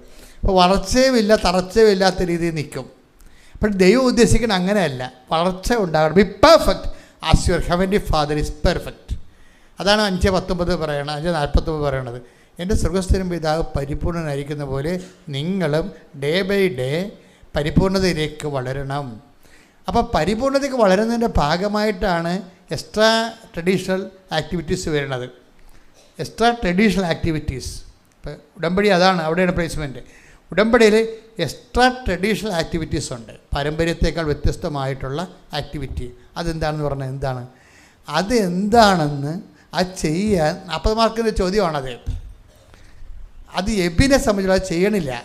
കാര്യം ഇവൻ ഉടമ്പടി എടുത്തിട്ട്, അങ്ങനെ ചെയ്യാത്തൊരു ഉടമ്പടി എടുത്തിട്ട് വലിയ കാര്യമൊന്നുമില്ല. എബിൻ ഉടമ്പടി എടുത്തതാ. എബിൻ ഇതെല്ലാം കേട്ടിട്ട് ഇതെല്ലാം പരാജയപ്പെട്ടിട്ട് പിന്നെ വന്ന് ഉടമ്പടി എടുത്ത ആളാണ്. ഉടമ്പടി എടുത്തിട്ട് ഈ 2-3 മാസമായിട്ട് വർക്ക് ചെയ്യണില്ല. ആരും വിളിക്കണമില്ല, തിരക്കണമില്ല, CV ചോദിക്കണില്ല, ഇൻ്റർവ്യൂ ഇല്ല, ഇങ്ങനെ ഇരിക്കുകയാണ്. അപ്പോൾ അവൻ ചോദിച്ചു, ഉടമ്പടി എടുത്തിട്ടും എനിക്കെന്ത് പറ്റിയെന്ന് ചോദിച്ചു. ഉടമ്പടി എടുത്തിട്ടും എനിക്കെന്ത് പറ്റി, അതാണ് അവൻ്റെ ചോദ്യം. ഉടമ്പടി എടുത്തിട്ടും എനിക്കെന്ത് പറ്റി, എന്നെ ആരും വിളിക്കണില്ല, എനിക്ക് ഇൻ്റർവ്യൂ ഇല്ല, ഞാൻ പഴയതുപോലെ തന്നെ പോകണം. അപ്പോഴവൻ കർത്താവിന് മുമ്പിൽ കരഞ്ഞു, കർത്താവേ എൻ്റെ ജീവിതം പെട്ടുപോയോ, ഞാൻ കുഞ്ഞുനാൾ പോലും നീയായിട്ട് ജീവിക്കുന്ന ആളാണല്ലോ, എൻ്റെ കയ്യിൽ നിന്ന് മിസ്റ്റേക്ക് ഇല്ലാതെ ഞാൻ എങ്ങനെ സാധാരണയേക്കാൾ ഒരു നല്ല കുടുംബത്തിൽ ജനിച്ച് ജീവിച്ച് വിശ്വാസത്തിൽ പോണ ആളാണ്, പക്ഷെ എനിക്ക് ജീവിതമില്ലാതായി പോവുക കർത്താവേ എന്ന് ഇവൻ കണ്ണീരോടെ കർത്താവിനെ മുമ്പിൽ ചോദിച്ചു. അന്ന് രാത്രി ഒരു സംഭവം നടന്നു. ഈ ഹൃദയം ഇളക്കി ചോദിക്കുമ്പോൾ നമ്മുടെ മനസ്സ് പതറി ചോദിക്കത്തില്ലേ, അപ്പം ദൈവം മറുപടി പറയും. അത് ഒരു സംശയമില്ല കാര്യത്തെ. നമ്മൾ ഇത്രൂടി ഓക്കെ ആണെന്നുണ്ടെങ്കിലുണ്ടല്ലോ ദൈവം 2 മറുപടി പറയും. അപ്പോൾ ഉടനെ എബിനിങ്ങനെ മുട്ട നിൽക്കുന്നു, ഞാൻ കുരിശ് വാഴ്ത്തി എബിന് കൊടുക്കുന്നു. അതാണ് ഇവൻ സ്വപ്നം കാണുന്നത്. അപ്പോൾ അവന് മനസ്സിലാക്കി അച്ഛനെ പോയി കാണാനായിരിക്കും ഈശോ പറയണമെന്ന്. അപ്പോൾ എന്നാ ചെയ്ത് അച്ഛനെ പോയി കാണാൻ വേണ്ടി ഇവിടെ ഉടമ്പടി പുതുക്കിയപ്പോഴാണ് അവിടെ ചോദ്യവും പറച്ചിലൊക്കെ ആയി. പുതുക്കുമ്പോൾ എന്താ ചോദിച്ചത്, നീ പത്രം ആർക്കാണ് കൊടുത്തതെന്ന് ചോദിക്കും. ഇതിൻ്റെ പ്രധാനപ്പെട്ട വിഷയം വിശ്വാസ കൈമാറ്റമാണല്ലോ. അപ്പോൾ പത്രം കൊടുത്തിരിക്കുന്നത് അപ്പനാണ് കൊടുത്തിരിക്കുന്നത്. അതാണ് വിഷയം. അപ്പനാണ് കൊടുത്തിരിക്കുന്നത് പത്രം കൊടുത്തിരിക്കുന്നത്. എബിന് ഈ പത്രം കൊണ്ട്, ഈ ചെറുപ്പക്കാരനായത് കാരണം പത്രം കൊണ്ട് നാട്ടുപുറത്തിറങ്ങിയ നാട്ടുകാരോ വല്ലതും കൂട്ടുകാരോ വല്ലതും പറയാൻ വിചാരിച്ചുകൊണ്ട് അവനത് ചെയ്തില്ല. അപ്പം നമ്മുടെ വിഷയം, നമ്മൾ എത്ര ട്രഡീഷണലാണെന്ന് പറഞ്ഞാലും എത്ര വിശുദ്ധനാണെന്ന് പറഞ്ഞാലും ദൈവത്തിൻ്റെ മനസ്സ് ഒരു ഘട്ടം കഴിഞ്ഞാൽ പിന്നെ ഉള്ള പേയ്മെൻ്റ് എല്ലാം കർത്താവ് നേരിട്ട് നടത്തുന്ന വിഷയങ്ങളായതുകൊണ്ട് അതെല്ലാം വിശ്വാസ കൈമാറ്റത്തിലാണ്. വിശ്വാസ കൈമാറ്റത്തിന് ചിലപ്പോൾ തന്തക്ക് വിളി കേൾക്കും, തോന്നിവാസം പറയും, ആൾക്കാർ കളിയാക്കും, ആക്ഷേപിക്കും, മുറിവ് പറ്റും, കുറേ തരത്തിൽ കുറേ പ്രശ്നങ്ങളുണ്ടാവും. ഈ പ്രശ്നങ്ങളൊക്കെ അന്നേ കാളിയെന്ന് പറഞ്ഞ് കാറിക്കൂവി നാട്ടുകാരെ വിളിച്ച് ഏൽപ്പിച്ചാൽ അതിന് ഉള്ള മാർക്ക് കൂടി പോവുകയും ചെയ്യും. അത് ഹൃദയത്തെ സംഗ്രഹിക്കാനേ പറ്റത്തുള്ളൂ. ആധ്യാത്മിക ജീവിതം വളരെ തന്ത്രപരമായിട്ട് ജീവിക്കേണ്ടതായ ജീവിതമാണ് ശരിക്കും പറഞ്ഞാൽ. അപ്പോൾ ഇവൻ അത് മനസ്സിലാക്കിയിട്ട് പറഞ്ഞ് ഇത് ഞാൻ കൊടുത്തോളാം എന്ന് പറഞ്ഞു. ഇത് ഞാൻ കൊടുത്തോളാം, അടുത്ത പ്രാവശ്യം വരെ ഞാൻ തന്നെ പോയി, ഭയങ്കര പാടുള്ള പരിപാടിയാണ് എന്നെ സംബന്ധിച്ചിടത്തോളം, എന്നാൽ ഞാൻ തന്നെ കൊടുത്തേക്കാമെന്ന് പറഞ്ഞ് അവൻ ഇവിടെ വന്ന് അച്ഛനെ കാണുമ്പോഴാണ് ഞാൻ ഈ കുരിശ് കൊടുക്കണത്. അപ്പോൾ 10 ലക്ഷം പരീക്ഷ പ്രാർത്ഥിച്ച കുരിശാണ് ഞാൻ കൊടുക്കണത്. അപ്പം ഞാൻ ഈ പരീക്ഷക്കാർക്ക് കൊടുക്കുമ്പോൾ അത് പറഞ്ഞേ കൊടുക്കത്തുള്ളൂ. മക്കളെ 2 ലക്ഷം പേര് പ്രാർത്ഥിച്ച കുരിശാണ് മക്കൾക്ക് തരണത്. മക്കൾക്ക് ഇതിൻ്റെ അകത്ത് 0 ഇൻവെസ്റ്റ്മെൻ്റ് ആയതുകൊണ്ടാണ് ഞാൻ നിങ്ങളോട് പറയണത്. കാരണം അവരെല്ലാം 16 വയസ്സ് 17 വയസ്സൊക്കെ, അവർക്ക് വലിയ അറിവൊന്നുമില്ലല്ലോ. അപ്പോൾ അവിടെ ഞാൻ പറഞ്ഞ് മനസ്സിലാക്കി കൊടുക്കും, മക്കൾ ഈ സമയത്ത് വിശ്വാസപ്രമാണം ചെല്ലണം, ഈശോനെ കൈ തരുന്നതാണ്, നിങ്ങൾക്ക് പറ്റാത്ത 2 കാര്യങ്ങൾ ഈശോയോട് പറയണമെന്നൊക്കെ പറയും. നിങ്ങളോട് വല്ല മുതിർന്നവരോട് ഞാനത് പറയത്തില്ല, പിള്ളേരോടൊക്കെയാണ് പറയത്തുള്ളത്. അപ്പോൾ ഞാൻ ഇന്ന പ്രാർത്ഥന ഇപ്പോൾ പ്രാർത്ഥിക്കാൻ പോണത്, അതിൻ്റെ അർത്ഥം ഇതാണ്, അപ്പോൾ നിങ്ങൾ ഇങ്ങനെ പറയേണ്ടത്, അതൊക്കെ പിള്ളേരോട് പറയും. കാര്യം എന്താണ്, അവർക്ക് നിങ്ങളോട് ഇൻവെസ്റ്റ്മെൻ്റ് ഇല്ലാത്ത ആൾക്കാരാണ്. അപ്പോൾ കാര്യം മനസ്സിലാക്കി അവരെ ചെയ്തോളൂ ഭംഗിയായിട്ട്. അപ്പോൾ അത് കൊടുത്തു കഴിഞ്ഞ് ആ കുരിശ് കിട്ടിയ രാത്രി പെട്ടെന്ന് UAE നിന്ന് അവനെ വിളിച്ചു. അതാണ് തടസ്സം മാറെന്ന് പറയണത്. ഇവൻ ഇവിടെ തീരുമാനം എടുത്തത് എന്താണ്, വിശ്വാസം കൈമാറാൻ തീരുമാനിച്ചു. അതായിരുന്നു അവൻ്റെ പിഴവ്. അതായിരുന്നു ആ തീരുമാനം ഞാൻ തന്നെ കൊടുത്തേക്കാം എന്ന് പറഞ്ഞ് അത് കറക്റ്റ് ചെയ്ത്. അപ്പോൾ ഞാൻ കുരിശ് കൈ കൊടുത്തപ്പോൾ ഈശോ അവൻ്റെ കിട്ടിയ പോലെയായി. അവൻ അന്ന് രാത്രി അത് വിതിൻ നോ ടൈമാണ്. അതായത് നമ്മളെപ്പോഴും എൻ്റെ മക്കളെ വിശ്വസിക്കണം. അങ്ങനെ കാലവിളംബം എന്ന് പറയുന്നത് ദൈവത്തിൻ്റെ നയപരിപാടിയുടെ ഭാഗമല്ല. കാലവിളംബം ഉണ്ടാക്കണം നമ്മളാണ്. Take the bed of God. ശ്രുതിക്കട്ടെ ഹല്ലേലൂയ ഹല്ലേലൂയ ഹല്ലേലൂയ ഹല്ലേലൂയ. യേശുവേ നന്ദി. ഹല്ലേലൂയ ഹല്ലേലൂയ ഹല്ലേലൂയ ഹല്ലേലൂയ ഹല്ലേലൂയ. ആരാധന ആരാധന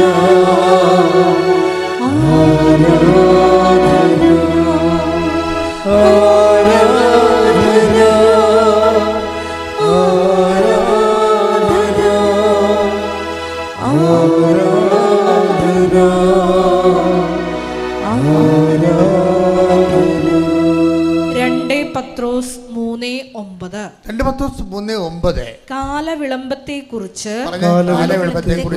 ചിലർ വിചാരിക്കുന്നത് പോലെ കർത്താവ് തന്റെ വാഗ്ദാനങ്ങൾ പാലിക്കുന്നതിൽ താമസം വരുത്തുന്നില്ല.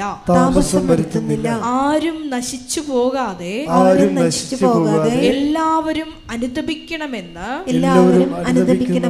അവിടുന്ന് ആഗ്രഹിക്കുന്നത് കൊണ്ട് നിങ്ങളോട് ദീർഘക്ഷമ കാണിക്കുന്നുവെന്നേയുള്ളൂ. അപ്പൊ എന്നെ ഗുഡൻസ് പിടികിട്ടില്ലേ? അതൊന്നൊരു വായിച്ചേ. കാലവിളംബം വായിച്ചേ. 2 പത്രോസ് 3:9. കാലവിളംബത്തെക്കുറിച്ച് ചിലർ വിചാരിക്കുന്നത് പോലെ കർത്താവ് തന്റെ വാഗ്ദാനങ്ങൾ പാലിക്കുന്നതിൽ താമസം വരുത്തുന്നില്ല. അപ്പൊ പ്രഖ്യാപിത നിലപാടിതാണ് കർത്താവിന്റെ. എന്താണ്? കാലവിളംബം വരുത്തുന്നത് പോലെ കർത്താവാണ് കാലവിളംബം വരുത്തുന്നതെന്നാണ് നമ്മൾ ധരിച്ചിരിക്കണമെന്നാണ് പറയണത്. കർത്താവാണ് കാലവിളംബം വരുത്തണത്, താമസിപ്പിക്കണത് നമ്മൾ ധരിച്ചു വെച്ചിരിക്കണമെന്നാണ് ഈ പറയണത്. പക്ഷേ എന്ത് പറഞ്ഞാൽ നിങ്ങളുടെ ധാരണ തെറ്റാണ്. ദൈവത്തിൻ്റെ പ്രഖ്യാപിത നയപരിപാടികളിൽ കാലവിളംബം ഇല്ല, അങ്ങനൊരു സംഭവം ഇല്ല. പിന്നെ എന്താ? കർത്താവ് തൻ്റെ വാഗ്ദാനം പാലിക്കുന്നതിൽ കാലവിളംബം വരുത്തണില്ല. പിന്നെ ആരാണ് കാലവിളംബം വരുത്തുന്നത്?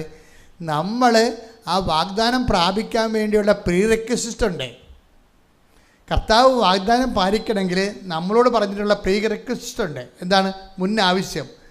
കാലവിളംബം കർത്താവ് വരുത്താതിരിക്കാനുള്ള ടെക്നോളജി എന്താണ്? അതിൻ്റെ തന്ത്രം എന്താ? അതിൻ്റെ പ്രീറെക്വിസിറ്റ് ഉണ്ട്. അതെന്താണ്? മുൻ ആവശ്യം. എന്താണ്? അനുതാപം. അതാണ് പറയണത്. കേട്ടില്ല നിങ്ങൾ? ഒന്നുകൂടെ വായിച്ചത്. ആരും നശിച്ചു പോകാതെ എല്ലാവരും അനുതപിക്കണമെന്ന് അവിടുന്ന് ആഗ്രഹിക്കുന്നത് കൊണ്ട് നിങ്ങളോട് ദീർഘക്ഷമ കാണിക്കുന്നുവെന്നേയുള്ളൂ. പോളിഷ് ലാംഗ്വേജാണ്. നിങ്ങളോട് ദീർഘക്ഷമ കാണിക്കുന്നേ ഉള്ളൂ. പച്ചക്ക് പറഞ്ഞാൽ എൻ്റെ പൊന്നുമോളെ പൊന്നുമോനെ അനുദപിക്കാതെ കാലണ കിട്ടത്തില്ലെന്നാണ് ഈ പറയണത്. മനസ്സിലായില്ലേ? നിങ്ങളോട് ദീർഘക്ഷമ കാണിക്കണമെന്ന്. ദീർഘക്ഷമ എന്ന് വെച്ച് കഴിഞ്ഞാൽ ഈ സംഭവം നീണ്ടു പോകുന്നല്ലേ പറഞ്ഞ അർത്ഥം. അനുദപിക്കാതിരുന്നാൽ ഇപ്പോഴുള്ള അഭ്യാസമായിട്ട് മുന്നോട്ട് പോയാൽ അനുഗ്രഹം പ്രാപിക്കത്തില്ലെന്നാണ് പച്ചക്ക് പറയണത്. ബൈബിളിൻ്റെ രീതി എന്ന് പറഞ്ഞാൽ ബൈബിൾ ഇങ്ങനെ സുഖിപ്പിച്ചേ പറയത്തുള്ളൂ.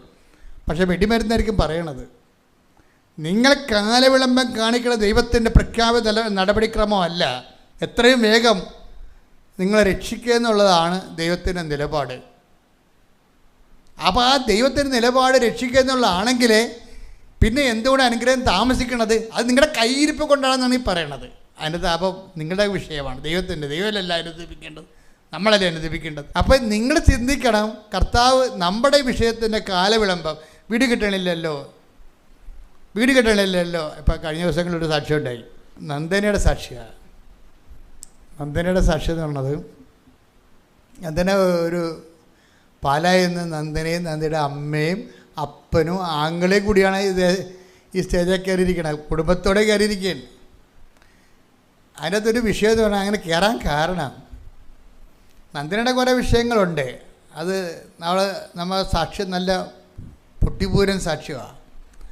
കാരണം നന്ദന വളരെ അറിവ് ഉള്ള ആളാണ്. ദൈവമായി ഒരു ജൂലൈയിൽ ഉടമ്പെടുത്ത ആളാണ്. ജൂലൈയിൽ ഉടമ്പടി എടുത്ത ആൾ July, August, September, October, November, December 5 ജനുവരി 6 മാസത്തിനുള്ളിൽ ഈ കുടുംബം പോയ പോക്കെന്ന് പറഞ്ഞത് ഞെട്ടിപ്പിക്കുന്ന പോക്കാണ് പോയത്. അതായത് ഇവൾക്കാണെങ്കിൽ കേറ്റക്ക് 16 പേരാണ് കേറ്റക്കിന് എഴുതിയത്, ടീച്ചേഴ്സ് എലിജിബിലിറ്റി ടെസ്റ്റ് എഴുതിയിരിക്കുന്നത്. അവൾ മാത്രം തോറ്റു. 1 അല്ല 2 അല്ല 3 അല്ല, 3-ാം പ്രാവശ്യം തോറ്റു. അവിടെ കൂടെ എല്ലാവരും ജയിച്ചു. അവളിനി കേട്ടക്കിന് ജയിച്ചാൽ മാത്രമേ ഇനി അവൾക്കൊരു ജീവിതമുള്ളൂ. ഇനി വീടാണെങ്കിൽ അവർ പറയണത് ഞങ്ങളുടെ വീട് സർക്കസ് ഗുഡാമപ്പുര പോലെയാണെന്ന്. എനിക്ക് മഴ ഭയങ്കര ഇഷ്ടമാണ്, പക്ഷേ മഴയെ പേടിയാണ്. എന്താ കാര്യം? മഴ കാണാൻ സുഖം ഇഷ്ടമാണ് എനിക്ക്, പക്ഷേ മഴ ഞങ്ങളുടെ വീട്ടിൽ വന്ന് വീണ് കഴിഞ്ഞാൽ നേരെ ഞങ്ങളുടെ ചോറ്റുപാത്രത്തിൽ വീഴുമെന്ന് മഴ. അപ്പം അവളുടെ സങ്കടം കണ്ടില്ലേ? വീടില്ലെന്നായി പറയണതേ, നന്നായിട്ട് പറയണതല്ല, വീടില്ലെന്നാണ് പറയണത്. അപ്പോൾ വീടുമില്ല, ആകപ്പാടെ ആശ്രയിക്കാനുള്ളത് ഇവളുമാണ്. ഇവൾ തോക്കുകയും ചെയ്ത്. അപ്പോൾ ഇങ്ങനെ വളരെ താഴെ കിടക്കുന്ന കുടുംബമാണ് ശരിക്കും. എന്ന് പറഞ്ഞാൽ ഞങ്ങളുടെ വീടിനൊക്കെ താഴ്ന്ന സ്ഥലത്തും കൂടിയാണ്. അപ്പം എല്ലാം കൊണ്ട് ഒരു ശോകക്കാഴ്ചയാണ് ശരിക്കും. ഒരു ശോകമെന്നോ പറയത്തില്ലേ, ഒരു ശോകക്കാഴ്ച. ഈ ശോകം അമ്മ എങ്ങനെയാണ് കൺവേർട്ട് ചെയ്യണമെന്ന് അമ്മ ഞെട്ടിപ്പോകും. അതായത് നന്ദന പറയണത്, ഞാൻ ഉടമ്പടി എടുത്തപ്പോൾ എനിക്ക് ഉടമ്പടിയെക്കുറിച്ച് മനസ്സിലായി.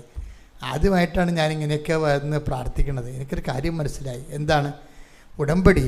അച്ഛൻ്റെ ധ്യാനം ഞാൻ ശരിക്കും കേൾക്കും. അവൻ പറയണ പോലെ ചെയ്യണതാണ് ഉടമ്പടി എന്ന്. അപ്പം അതാണ് വിഷയം. അവൻ പറയണ പോലെ ചെയ്യണതാണ് ഉടമ്പടി. അപ്പോൾ എനിക്ക് ഭയങ്കര ആശ്വാസമായി. അത്രയും അവൾക്ക് മനസ്സിലായല്ല.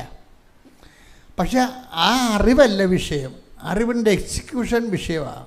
എന്താ കാര്യം?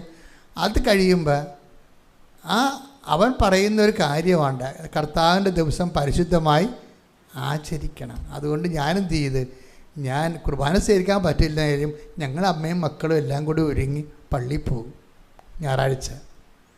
അതാണ് വിഷയം. അപ്പോൾ വിഷയം മാറി, സാക്ഷ്യമായി. വിശ്വസിക്കുന്ന കാര്യങ്ങൾ സാക്ഷ്യത്തിലേക്ക് പോവുകയാണ്. എന്ന് പറയും, കുർബാന ഈശോ പരപിതാവ് ഈശോയെ നമുക്ക് തന്നു, നമ്മുടെ പാപത്തിന് പരിഹാരമായി. ആ ഈശോയുടെ ശരീരവും രക്തവും വാഴ്ത്തപ്പെടുകയും പരിശുദ്ധാത്മാവിൻ്റെ കൃപ ഈശോ വഴി നമുക്ക് ലഭിക്കുകയും ചെയ്യുന്ന കുദാശ എന്ന് ഇവിടെ വരെ പറയണം. അപ്പോൾ 5 മാസം അയാളുടെ ഉടമ്പടിയിലേക്ക് വന്നിട്ട് വിശ്വാസത്തെക്കുറിച്ച് എന്തോരം അറിവാണ്. അതിൻ്റെ താഴെയുള്ള കമൻറ്റ് വായിക്കണം. എൻ്റെ മകളെ, നിൻ്റെ വായിൽ നിന്ന് ഇങ്ങനെ തങ്കപ്പെട്ട വർത്തമാനം വരണല്ല. ഞങ്ങളൊക്കെ ഇത്ര കാലം കൊണ്ടാണ് ഇത് പഠിച്ചത്, നീ പെട്ടെന്ന് പഠിച്ചല്ല എന്ന്. അതാണ് അറിവിൻ്റെ സുവിശേഷം എന്ന് പറയുന്നത്, അറിവിൻ്റെ ആധ്യാത്മികത എന്ന് പറഞ്ഞാൽ. അപ്പോൾ നമ്മൾ പറയണ കാര്യങ്ങളെക്കുറിച്ച് നമുക്കൊരു അറിവ് കിട്ടണം. അറിവ് കിട്ടണം, ബോധ്യം കിട്ടണം. ബോധ്യം കിട്ടുമ്പോൾ ആ ബോധ്യമാണ് ജനങ്ങളിലേക്ക് കൊടുക്കുമ്പോൾ. ഈ പത്രം കൊടുക്കുമ്പോൾ പോകുമ്പോൾ പത്രത്തിന് കൂടെ പ്രത്യക്ഷീണ പ്രാർത്ഥന കൊടുക്കും. പിന്നെ പത്രം ആൾക്കാർക്ക് അനുഭവങ്ങൾ പറഞ്ഞു കൊടുക്കും. അങ്ങനെ ഒരു ദിവസം പറഞ്ഞ് അപ്പോൾ അവൾ ചെയ്യുന്ന കാര്യങ്ങളെല്ലാം ദൈവസ്നേഹത്തിലാണ് ചെയ്യണത്. ദൈവസ്നേഹത്തിലാണ് ചെയ്യണത്. അപ്പോൾ ദൈവത്തെ സ്നേഹത്തിൽ ചെയ്ത് കഴിഞ്ഞാൽ ഉള്ള ഗുണമെന്ന് വെച്ച് കഴിഞ്ഞാൽ അതിൻ്റെ അകത്ത് നിങ്ങൾക്ക് ഡേറ്റ്, അപ്പോൾ നമ്മൾ ഡേറ്റ് ഇട്ട് പ്രാർത്ഥിക്കുമെന്ന് പറയത്തില്ലേ. അപ്പോൾ ഡേറ്റ് നമുക്ക് ദൈവം തരും. എടി മോളെ, ഇന്ന ഡേറ്റ് നിന്നെ സഹായിക്കാൻ സാധ്യതയുണ്ട്, നീ അത് പ്രാർത്ഥനയിൽ കൊടുക്കാൻ പറയും. അപ്പോൾ അവൾ പറയും, അമ്മേ, അപ്പം ഇങ്ങനെ ഒരു വചനമുണ്ടേ, എന്നെ സ്നേഹിക്കുന്നവർ ഞാൻ എന്നെ തന്നെ വെളിപ്പെടുത്തും. Take the bed of God. ശ്രുതിക്കട്ടെ, ഹല്ലേലൂയ ഹല്ലേലൂയ ഹല്ലേലൂയ ഹല്ലേലൂയ. യേശുവേ നന്ദി, ഹല്ലേലൂയ ഹല്ലേലൂയ ഹല്ലേലൂയ ഹല്ലേലൂയ ഹല്ലേലൂയ. യേശുവേ ആരാധന ആരാധന ആരാധന. യേശുവേ നന്ദി, മഹത്വം. ഹല്ലേലൂയ ആരാധന ആരാധന യേശുവേ ആരാധന ആരാധന ആരാധന യേശുവേ ആരാധന.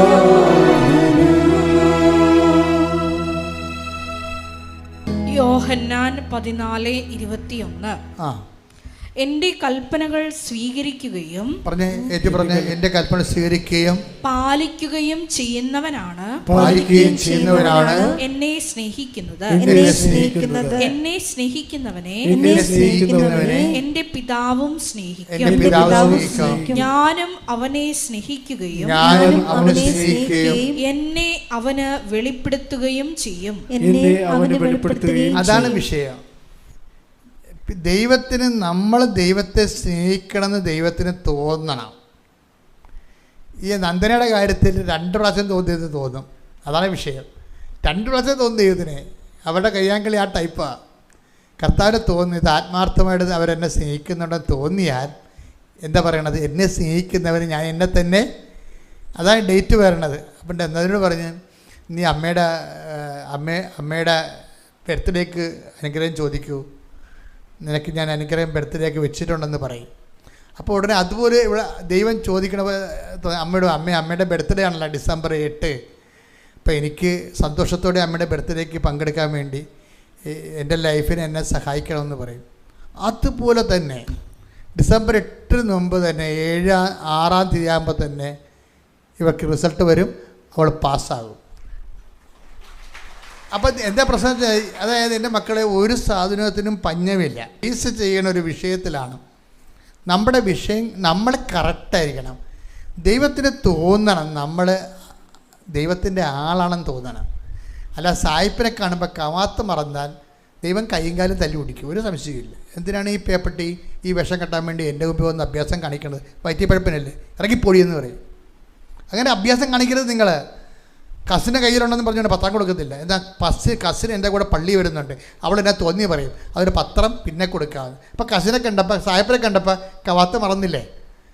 നീ പിടികൊടുത്തില്ല ദൈവത്തിന്. നിൻ്റെ എല്ലാ ഫ്രോഡ് പരിപാടിയും ദൈവത്തിന് മനസ്സിലായില്ലേ? ദൈവത്തോടുള്ള അടുപ്പവും സ്നേഹവും ഒരു കസിനെ കൊണ്ട് കളയാവുന്നേ ഉള്ളതെങ്കിൽ പിന്നെ നീ എന്തിനാണ് ചമഞ്ഞ് കെട്ടി ക്രിസ്ത്യാനിയായിട്ട് നടക്കുന്നത്? ഇറങ്ങി പൊടിയെന്ന് പറയുന്നു. കാര്യം എന്താ? കാര്യം നിന്നേക്കാൾ വിശ്വാസമുള്ളവർ നിൻ്റെ പുറകെ വരുന്നുണ്ട്. അതെപ്പോഴും നമ്മൾ ശ്രദ്ധിക്കണം. നമ്മൾ പാരമ്പര്യ വിശ്വാസികൾ എപ്പോഴും ഒരു അപകട മേഖലയിലാണ്. കാര്യം എന്താ വെച്ച് കഴിഞ്ഞാൽ അവർ ഈ പാരമ്പര്യം പറഞ്ഞുകൊണ്ടിരുന്നുണ്ടെങ്കിലും ഇന്ന് വരെ ദൈവത്തിനൊരു പ്രയോജനമില്ല. 10 പൈസക്ക് ആർക്കും ദൈവത്തിന് വേണ്ടി ഒരു വിശ്വാസം കൈമാറിയിട്ടില്ല, ആരോടും വിശ്വാസം കൈമാറിയിട്ടില്ല, ആരോടും ക്രിസ്തുവിനെക്കുറിച്ച് പറഞ്ഞിട്ടില്ല. ക്രിസ്ത്യാനി എന്ന് പറഞ്ഞ ഒരു സ്റ്റാറ്റസായിട്ട് അങ്ങനെ അണിഞ്ഞ് ചമഞ്ഞ് നടക്കണമെന്നല്ലാതെ ആകാശിൻ്റെ ഗുണം ഈ വ്യക്തിയെക്കൊണ്ട് ദൈവത്തിന് ഉണ്ടായിട്ടില്ല. ഒരു അവിശ്വാസിയോട് പോലും നീ വിശ്വാസത്തെക്കുറിച്ച് സംസാരിച്ചിട്ടില്ല. അതുകൊണ്ട് നീ ദാരിദ്ര്യരേഖയുടെ താഴെ കിടക്കുകയാണ്. ശരിക്കും BPL എന്ന് പറഞ്ഞാൽ ആരാണ്? നീയാണ് BPL. യഥാർത്ഥത്തിൽ ആധ്യാത്മിക മേഖലയിലെ BPL ആണ് നീ. എന്താ കാര്യം? Below poverty line. കർത്താവിനെ കൈമാറിയിട്ടില്ല. വിശ്വാസം കിട്ടിയിട്ട് 10-40 വർഷങ്ങളാണെങ്കിൽ നീ ഇവിടെ ജീവിച്ചതും പട്ടി ജീവിച്ചതും കണക്കാണ്. പട്ടി 40 വർഷത്തിൽ മരിക്കുന്ന ആളാണ് പട്ടി. നീയും മരിച്ചു. പട്ടിയും കർത്താവിനെ കൈമാറിയില്ല, നീയും കൈമാറിയില്ല. പട്ടിക്ക് കർത്താവിനെ കിട്ടാഞ്ഞിട്ട് കൈമാറാഞ്ഞാണെന്ന് പട്ടിക്ക് പറഞ്ഞു നിൽക്കാൻ പറ്റും. നിനക്ക് കർത്താവിനെ കിട്ടിയിട്ട് കൈമാറിയില്ല. ഇത് ഒറ്റ നടക്ക് പോകത്തില്ല മോളെ. പ്രാർത്ഥിക്കുക. കർത്താവായ ദൈവമേ, വിശ്വാസം കൈമാറുന്നതിനായി എനിക്ക് കിട്ടുന്ന അവസരങ്ങളെ അപ്പോസ്തലിക ധീരതയോടെ കൈമാറാൻ എന്നെ സഹായിക്കണമേ. വളരെ സത്യസന്ധതയുള്ള കുടുംബമാണ് ഈ ദൈവദരിസന്നിധി. സത്യസന്ധതയുണ്ടെങ്കിൽ ഈ മിന്നൽ പോലെയാണ് അനുഗ്രഹം വരണത്. അന്ന് രാത്രി ഒരു ദിവസം ഈ നന്ദനയുടെ അമ്മ പെര അടിച്ചുകൊണ്ടിരിക്കുകയായിരുന്നു. അല്ല, പകല് ഒരു പെര അടിച്ചുകൊണ്ടിരിക്കണായിരുന്നു. അപ്പോൾ പെട്ടെന്ന് അവർക്ക് ഈ നന്ദന അമ്മയ്ക്ക് അവർക്കൊരു സങ്കടം വന്നു. അവിടെ ഒരു ദീർഘനിശ്വാസമാണ്. ഇപ്പം ദീർഘനിശ്വാസമാണെങ്കിലുമേ ദൈവത്തോടുള്ള അടുപ്പവും സ്നേഹം കൊണ്ട് ദൈവം അനുഗ്രഹിക്കാൻ പോകുമ്പോൾ ആ അനുഗ്രഹത്തിൻ്റെ ഒരു സങ്കടം വരും നമുക്ക്. അനുഗ്രഹം ദൈവത്തിൽ നിന്നാണ് വരാൻ പോകണമെങ്കിലും നമുക്ക് ഫീൽ ചെയ്യണ ചില സമയത്ത് സങ്കടമായിട്ടായിരിക്കും. അതിങ്ങനെ ശ്രദ്ധിക്കണം. ഇതൊക്കെ എന്ത് സങ്കടം എന്താണെന്നറിയാമോ? അവളിങ്ങനെ അവളെന്ന് പറയാൻ പറ്റില്ല. അത് ആ ചേച്ചി ഇങ്ങനെ മുറി തൂത്തുകൊണ്ടിരിക്കുന്ന സമയത്ത് പെട്ടെന്നൊരു ദീർഘനിശ്വാസം വന്ന്. എന്താ കാര്യം? അവരുടെ ചേച്ചി അനിയത്തിമാർക്കെല്ലാം നല്ല വീടുകളുണ്ട്. അതാണ് ഒരു സങ്കടം. അപ്പോൾ ഇവൾക്ക് കെട്ടപ്രായമായ മകളുണ്ടെങ്കിലും ആ മകൾ പറഞ്ഞ പോലെ സർക്കസ് കൂടാരം പോലുള്ള വീടാണ്, ചൊരുകയൊക്കെ ചെയ്യും. അപ്പം അത് ഇത്രയും വലിയ മക്കൾ ഉണ്ടായിട്ടും അവർക്കൊരു വീടുണ്ടാക്കി കൊടുക്കാൻ പറ്റില്ല എന്നുള്ള അമ്മയുടെ സങ്കടം എന്ന് പറയുന്നത് വല്ലാത്തൊരു സങ്കടമാണ്. അവർക്ക് മുറി തൂക്കാൻ പറ്റാതെ ഇങ്ങനെ പ്രതിമയെപ്പോലെ നിൽക്കണം അവിടെ സങ്കടപ്പെട്ട്. എന്നിട്ടെന്താ പറയണത്, എന്നിട്ട് അമ്മയോട് ഒരു അമ്മേ കൃപാസനം മാതാവേ, അമ്മയെന്ന് പറയുമ്പോൾ ആൾക്കാർക്ക് കൃപാസനം മാതാവാ, അമ്മേ കൃപാസനം മാതാവേ എനിക്കൊരു വീടിതാ, എൻ്റെ ചേച്ചിക്കും അനിയത്തിമാർക്കും എല്ലാം നല്ല വീടില്ലേ. എന്നിട്ട് ഇവർ ചങ്കക്കുള്ളൊരു വർത്തമാനം പറയും, എനിക്ക് ഒരു വീട് തന്നാ. പിറ്റേ ദിവസം അമ്മ എന്നെ വിളിച്ചു, ഞാൻ വന്നോളാം, ഒരു ദിവസമെങ്കിലും ഈ മക്കളുടെ കൂടെ ആ വീട്ടിൽ കിടന്ന് ഉറങ്ങിയിട്ട് ഞാൻ അമ്മ വിളിക്കുന്ന സ്ഥലത്ത് വരാൻ പോകും. അതൊരു പ്രാർത്ഥനയാണ്, വെച്ചാൽ ചങ്കക്കൊള്ളണ ഒരു പ്രാർത്ഥനയാണ്. എന്നിട്ട് ഇവർക്ക് പുളിയില്ല, ഇത് മുളകില്ലെന്ന് പറഞ്ഞുകൊണ്ട് ചന്തയിൽ പൊരിക്കണ ചേട്ടനെ വിളിക്കാൻ വേണ്ടി, ഓർപ്പിക്കാൻ വേണ്ടി ചേട്ടനെ വിളിപ്പിക്കും. ഇന്ന സാധനം ഇല്ല, കാപ്പിപ്പൊടിയില്ല, തേയിലയിലൊക്കെ നിങ്ങൾ വിളിക്കത്തില്ല, അതുപോലെ ഇവർ വിളിക്കും, ഇന്ന സാധനം മേടിച്ചു തരും. അപ്പോൾ ചേട്ടൻ്റെ നമ്പർ ബിസിയാണ്. ആ സെക്കൻഡിന് കുറച്ച് കഴിയുമ്പോൾ ചേട്ടൻ തിരിച്ച് വിളിക്കും, എന്താണ് വിളിച്ചത്, അല്ല ഇന്ന സാധനം ഇല്ലെന്ന് പറയാൻ. ആ പിന്നെ ഞാൻ പഞ്ചായത്തിൽ നിന്ന് എന്നെ വിളിച്ചിരിക്കുകയായിരുന്നു, നീ വിളിക്കുമ്പോൾ നമ്മുടെ വീട് ശരിയായെന്ന് പറയും. ഇതിൻ്റെ സ്പീഡ് കണ്ട, ഇതാണ് സ്പീഡെന്ന് പറയുന്നത്. അവർ സാക്ഷ്യം പറയാൻ വേണ്ടി കുടുംബത്തോട് കയറി നിൽക്കുമ്പോൾ മനോഹരമായൊരു വീട്ടിൽ, അമ്മ കൊടുത്ത വീട്ടിൽ നിന്നാണ് അവരിറങ്ങി വന്നിരിക്കുന്നത്. നിൻ്റെ അനുഗ്രഹം പ്രാപിക്കാൻ ഇനി നിമിഷങ്ങൾ മാത്രമേ ബാക്കിയുള്ളൂ. നീ ദൈവത്തോട് ചേർന്ന് ദൈവത്തിന് വേണ്ടി ജീവിക്കാൻ വേണ്ടി തീരുമാനിക്കുക. ആ തീരുമാനം സത്യസന്ധമായ മാത്രം മതി. ഒരിക്കൽ കൂടി നാളിതുവരെ കൃപാസനത്തിൽ വന്ന് മരിയൻ ഉടമ്പടിയെടുത്ത് പ്രാർത്ഥിച്ചു പോയിട്ടുള്ള മുഴുവൻ മക്കളെയും, ഓൺലൈനായി ഉടമ്പടിയെടുത്ത് പ്രാർത്ഥിക്കുന്ന മക്കളെയും, ലൈറ്റ് ക്യാൻഡിൽ പ്രയർ വഴിയായിട്ടും അവർ ഡെയിലി ബ്രെഡ് പ്രാർത്ഥനയിലൂടെയും എല്ലാം തങ്ങളുടെ നിയോഗങ്ങൾ സമർപ്പിക്കുന്ന ഓരോ മക്കളുടെയും വ്യക്തിപരമായ ആവശ്യങ്ങളെ ഞങ്ങൾ ഈ അൾത്താരയിൽ സമർപ്പിച്ച് പ്രാർത്ഥിക്കുന്നു. ഏറെ പ്രത്യേകമായിട്ട് ജീവിത ദുരിതങ്ങളിലൂടെ കടന്നു പോകുന്ന മക്കളുടെ പ്രത്യേകമായ നിയോഗങ്ങളെ ഈ അൾത്താരയിൽ സമർപ്പിച്ച് പ്രാർത്ഥിക്കുന്നു. ഗുരുതരമായിട്ടുള്ള രോഗാവസ്ഥകളിലൂടെ കടന്നു പോകുന്ന മക്കളെ ഈ അൾത്താരയിൽ സമർപ്പിച്ച് പ്രാർത്ഥിക്കുന്നു. കടഭാരത്താൽ വലയുന്നവരെയും, ജോലിയില്ലാതെ വിഷമിക്കുന്നവരെയും, വിവാഹബന്ധം പിരിഞ്ഞു നിൽക്കുന്നവരെയും, മക്കളില്ലാതെ വിഷമിക്കുന്ന ദമ്പതികളെയും കുഞ്ഞുങ്ങൾ മക്കളെയും പ്രത്യേകമായിട്ട് സമർപ്പിച്ച് പ്രാർത്ഥിക്കുന്നു. ഈശോയുടെ ശക്തി എല്ലാ മേഖലകളിലും ഈ ആരാധനയുടെ യോഗ്യതയാൽ പ്രകടമാക്കണമേ എന്ന് പ്രാർത്ഥിക്കുന്നു. കൃപാസനത്തിൽ നടന്ന പരിശുദ്ധ അമ്മയുടെ പ്രത്യക്ഷീകരണ സ്ഥിരീകരണത്തിനായി ഈശോയെ മക്കളുടെ നിയോഗങ്ങളെ ഏറ്റെടുക്കണമേ എന്ന് പ്രാർത്ഥിക്കുന്നു. ഹല്ലേലൂയ ഹല്ലേലൂയ ഹല്ലേലൂയ ഹല്ലേലൂയ മഹത്വം മഹത്വം ആരാധന ആരാധന ഹല്ലേലൂയ ഹല്ലേലൂയ ഈശോയെ ഞങ്ങൾക്ക് വചനം നൽകണമേ എന്ന് പ്രാർത്ഥിക്കുന്നു. വെളിപാട് നൽകണമേ എന്ന് പ്രാർത്ഥിക്കുന്നു. ഹല്ലേലൂയ ഹല്ലേലൂയ ഈശോയെ ആരാധന ആരാധന ഹല്ലേലൂയ ഹല്ലേലൂയ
ദൈവം നമുക്ക് നമ്മളിൽ നിന്ന് ആരും അകലെയല്ല. ദൈവത്തിന് വേണ്ടി ജീവിക്കാൻ സത്യസന്ധമായ ഒരു തീരുമാനം എടുക്കുന്ന ദൂരം മാത്രമേ നമ്മളും നമ്മുടെ ലക്ഷ്യവുമായിട്ടുള്ളൂ. ദൈവത്തിന് വേണ്ടി സത്യസന്ധമായ ജീവിതം നയിക്കുന്ന ഒരു ദൂരം മാത്രമേ നമ്മളും നമ്മുടെ ഉടമ്പടി നിയോഗവുമായിട്ടുള്ളൂ. അച്ഛൻ പ്രാർത്ഥിക്കുമ്പോഴൊക്കെ ഇടിമുഴക്കം പോലെ ശ്രദ്ധിച്ചുകൊണ്ടേയിരിക്കണം, സന്തോഷിച്ചുകൊണ്ടിരിക്കണം. നിങ്ങൾ അനുഗ്രഹിച്ചുകൊണ്ടിരിക്കുന്ന സമയമായിരിക്കും അത്. അച്ഛൻ പ്രാർത്ഥിക്കുന്ന സമയത്തെല്ലാം മക്കളെ കർത്താവ് അനുഗ്രഹിച്ചുകൊണ്ടിരിക്കുന്ന സമയമാണ്. നിങ്ങളത് ശ്രദ്ധിക്കുകയും പാടുകയും പ്രാർത്ഥിക്കുകയും ചെയ്തുകൊണ്ട് ദൈവത്തെ പ്രസാദിപ്പിച്ചുകൊണ്ടും കർത്താവിൻ്റെ സ്നേഹത്തിൽ നിറഞ്ഞുകൊണ്ടും നിങ്ങൾ സ്നേഹത്താൽ ദൈവത്തിൻ്റെ മനസ്സിൽ നിറഞ്ഞുകൊണ്ടും നമ്മുടെ വിശ്വാസത്തെ നമുക്ക് ആഘോഷിക്കാം. ശ്രദ്ധിക്കട്ടെ, ഹല്ലേലൂയ. ഈ ആൾത്താരയിൽ നടന്ന 10,000-കണക്കിന് ആരാധനയുടെ ശക്തിയാൽ കർത്താവേ സ്വർഗം തുറക്കണമേ. ആത്മാവേ, പരിശുദ്ധാത്മാവേ, അങ്ങയുടെ മക്കളിലേക്ക് ഇറങ്ങി വസിക്കണമേ എന്ന് പ്രാർത്ഥിക്കുന്നു. കർത്താവേ, അങ്ങയുടെ തിരുമുറുപാടുന്ന വലതുകരം, ആണിപ്പടുതാടുന്ന അനുഗ്രഹത്തിൻ്റെ അത്ഭുതകരം അങ്ങയുടെ മക്കളിൽ വെക്കണമെന്ന് പ്രാർത്ഥിക്കുന്നു. സ്വന്തബന്ധങ്ങളിലെ കർത്താവിൻ്റെ രക്തം നിറയട്ടെ. മാംസപെശികളിലെ കർത്താവിൻ്റെ രക്തം നിറയട്ടെ. എല്ലാ പെശികളിലും, കൊശങ്ങളിലും, അസ്ഥികളിലും, അസ്ഥിക്കുഴകളിലും കർത്താവിൻ്റെ രക്തം നിറയട്ടെ. ആന്തരിക രോഗങ്ങൾ, സിസ്റ്റു രോഗങ്ങൾ, മുഴകൾ, ക്യാൻസർ രോഗങ്ങൾ, മാരക രോഗങ്ങൾ, മനോരോഗങ്ങൾ യേശുവിൻ്റെ നാമത്തിൽ മാറിപ്പോകട്ടെ. കർത്താവേ, നിന്റെ വിശുദ്ധ പൗരോഹിത്യത്തെ മഹത്വപ്പെടുത്തണമേ. കർത്താവേ, നിന്റെ സ്ഥാപനങ്ങൾ, നിന്റെ നാമത്തെ മഹത്വപ്പെടുത്തണമേ. കർത്താവേ, അടഞ്ഞുകിടക്കുന്ന സ്ഥാപനങ്ങൾ, അടഞ്ഞുകിടക്കുന്ന തൊഴിൽ സംരംഭങ്ങൾ, ജപ്തി മൂലം, കടം മൂലം പൂട്ടുവീണിരിക്കുന്ന സ്ഥാപനങ്ങൾ യേശുവിന്റെ നാമത്തിൽ തുറക്കപ്പെടട്ടെ എന്ന് കൽപ്പിക്കുന്നു. രോഗികള്, അതായത് മക്കളില്ലാത്തവര്, നിന്റെ തിരുമുറുപാടുന്ന വലതുകരം അവളുടെ അടിവയറ്റിൽ വെക്കണമെന്ന് പ്രാർത്ഥിക്കുന്നു. ഈശോയെ, ഇനി മക്കളുണ്ടാവത്തില്ലെന്ന് വൈദ്യശാസ്ത്രം വിധി എഴുതി തള്ളിക്കളഞ്ഞവരെ കർത്താവിന്റെ നാമത്തിൽ, വന്ധ്യകളെ കർത്താവിന്റെ നാമത്തിൽ ഗർഭം ധരിക്കട്ടെ. ശ്രുതികട്ടെ, ഹല്ലേലൂയ. കാലവിളംബം കാണിക്കുന്നത് കർത്താവിൻ്റെ രീതിയല്ല. വാഗ്ദാനം പാലിക്കുന്നതിലെ കർത്താവ് കാലവിളംബം വരുത്തുന്നില്ല. മറിച്ച് അവിടെ ദീർഘക്ഷമ കാണിക്കുന്നത് നിങ്ങൾ അനുദപിക്കോളം കാത്തിരിക്കാനുള്ള ദൈവത്തിൻ്റെ ദീർഘക്ഷമയാണെന്ന് മനസ്സിലാക്കിക്കൊണ്ട് അനുതാപത്തിലൂടെ അനുഗ്രഹം എത്രയും ലഭ്യമാക്കാൻ ഞങ്ങളെ ഒരുക്കണമേ എന്ന് പ്രാർത്ഥിച്ചുകൊണ്ട് ശ്രുതികട്ടെ, ഹല്ലേലൂയ.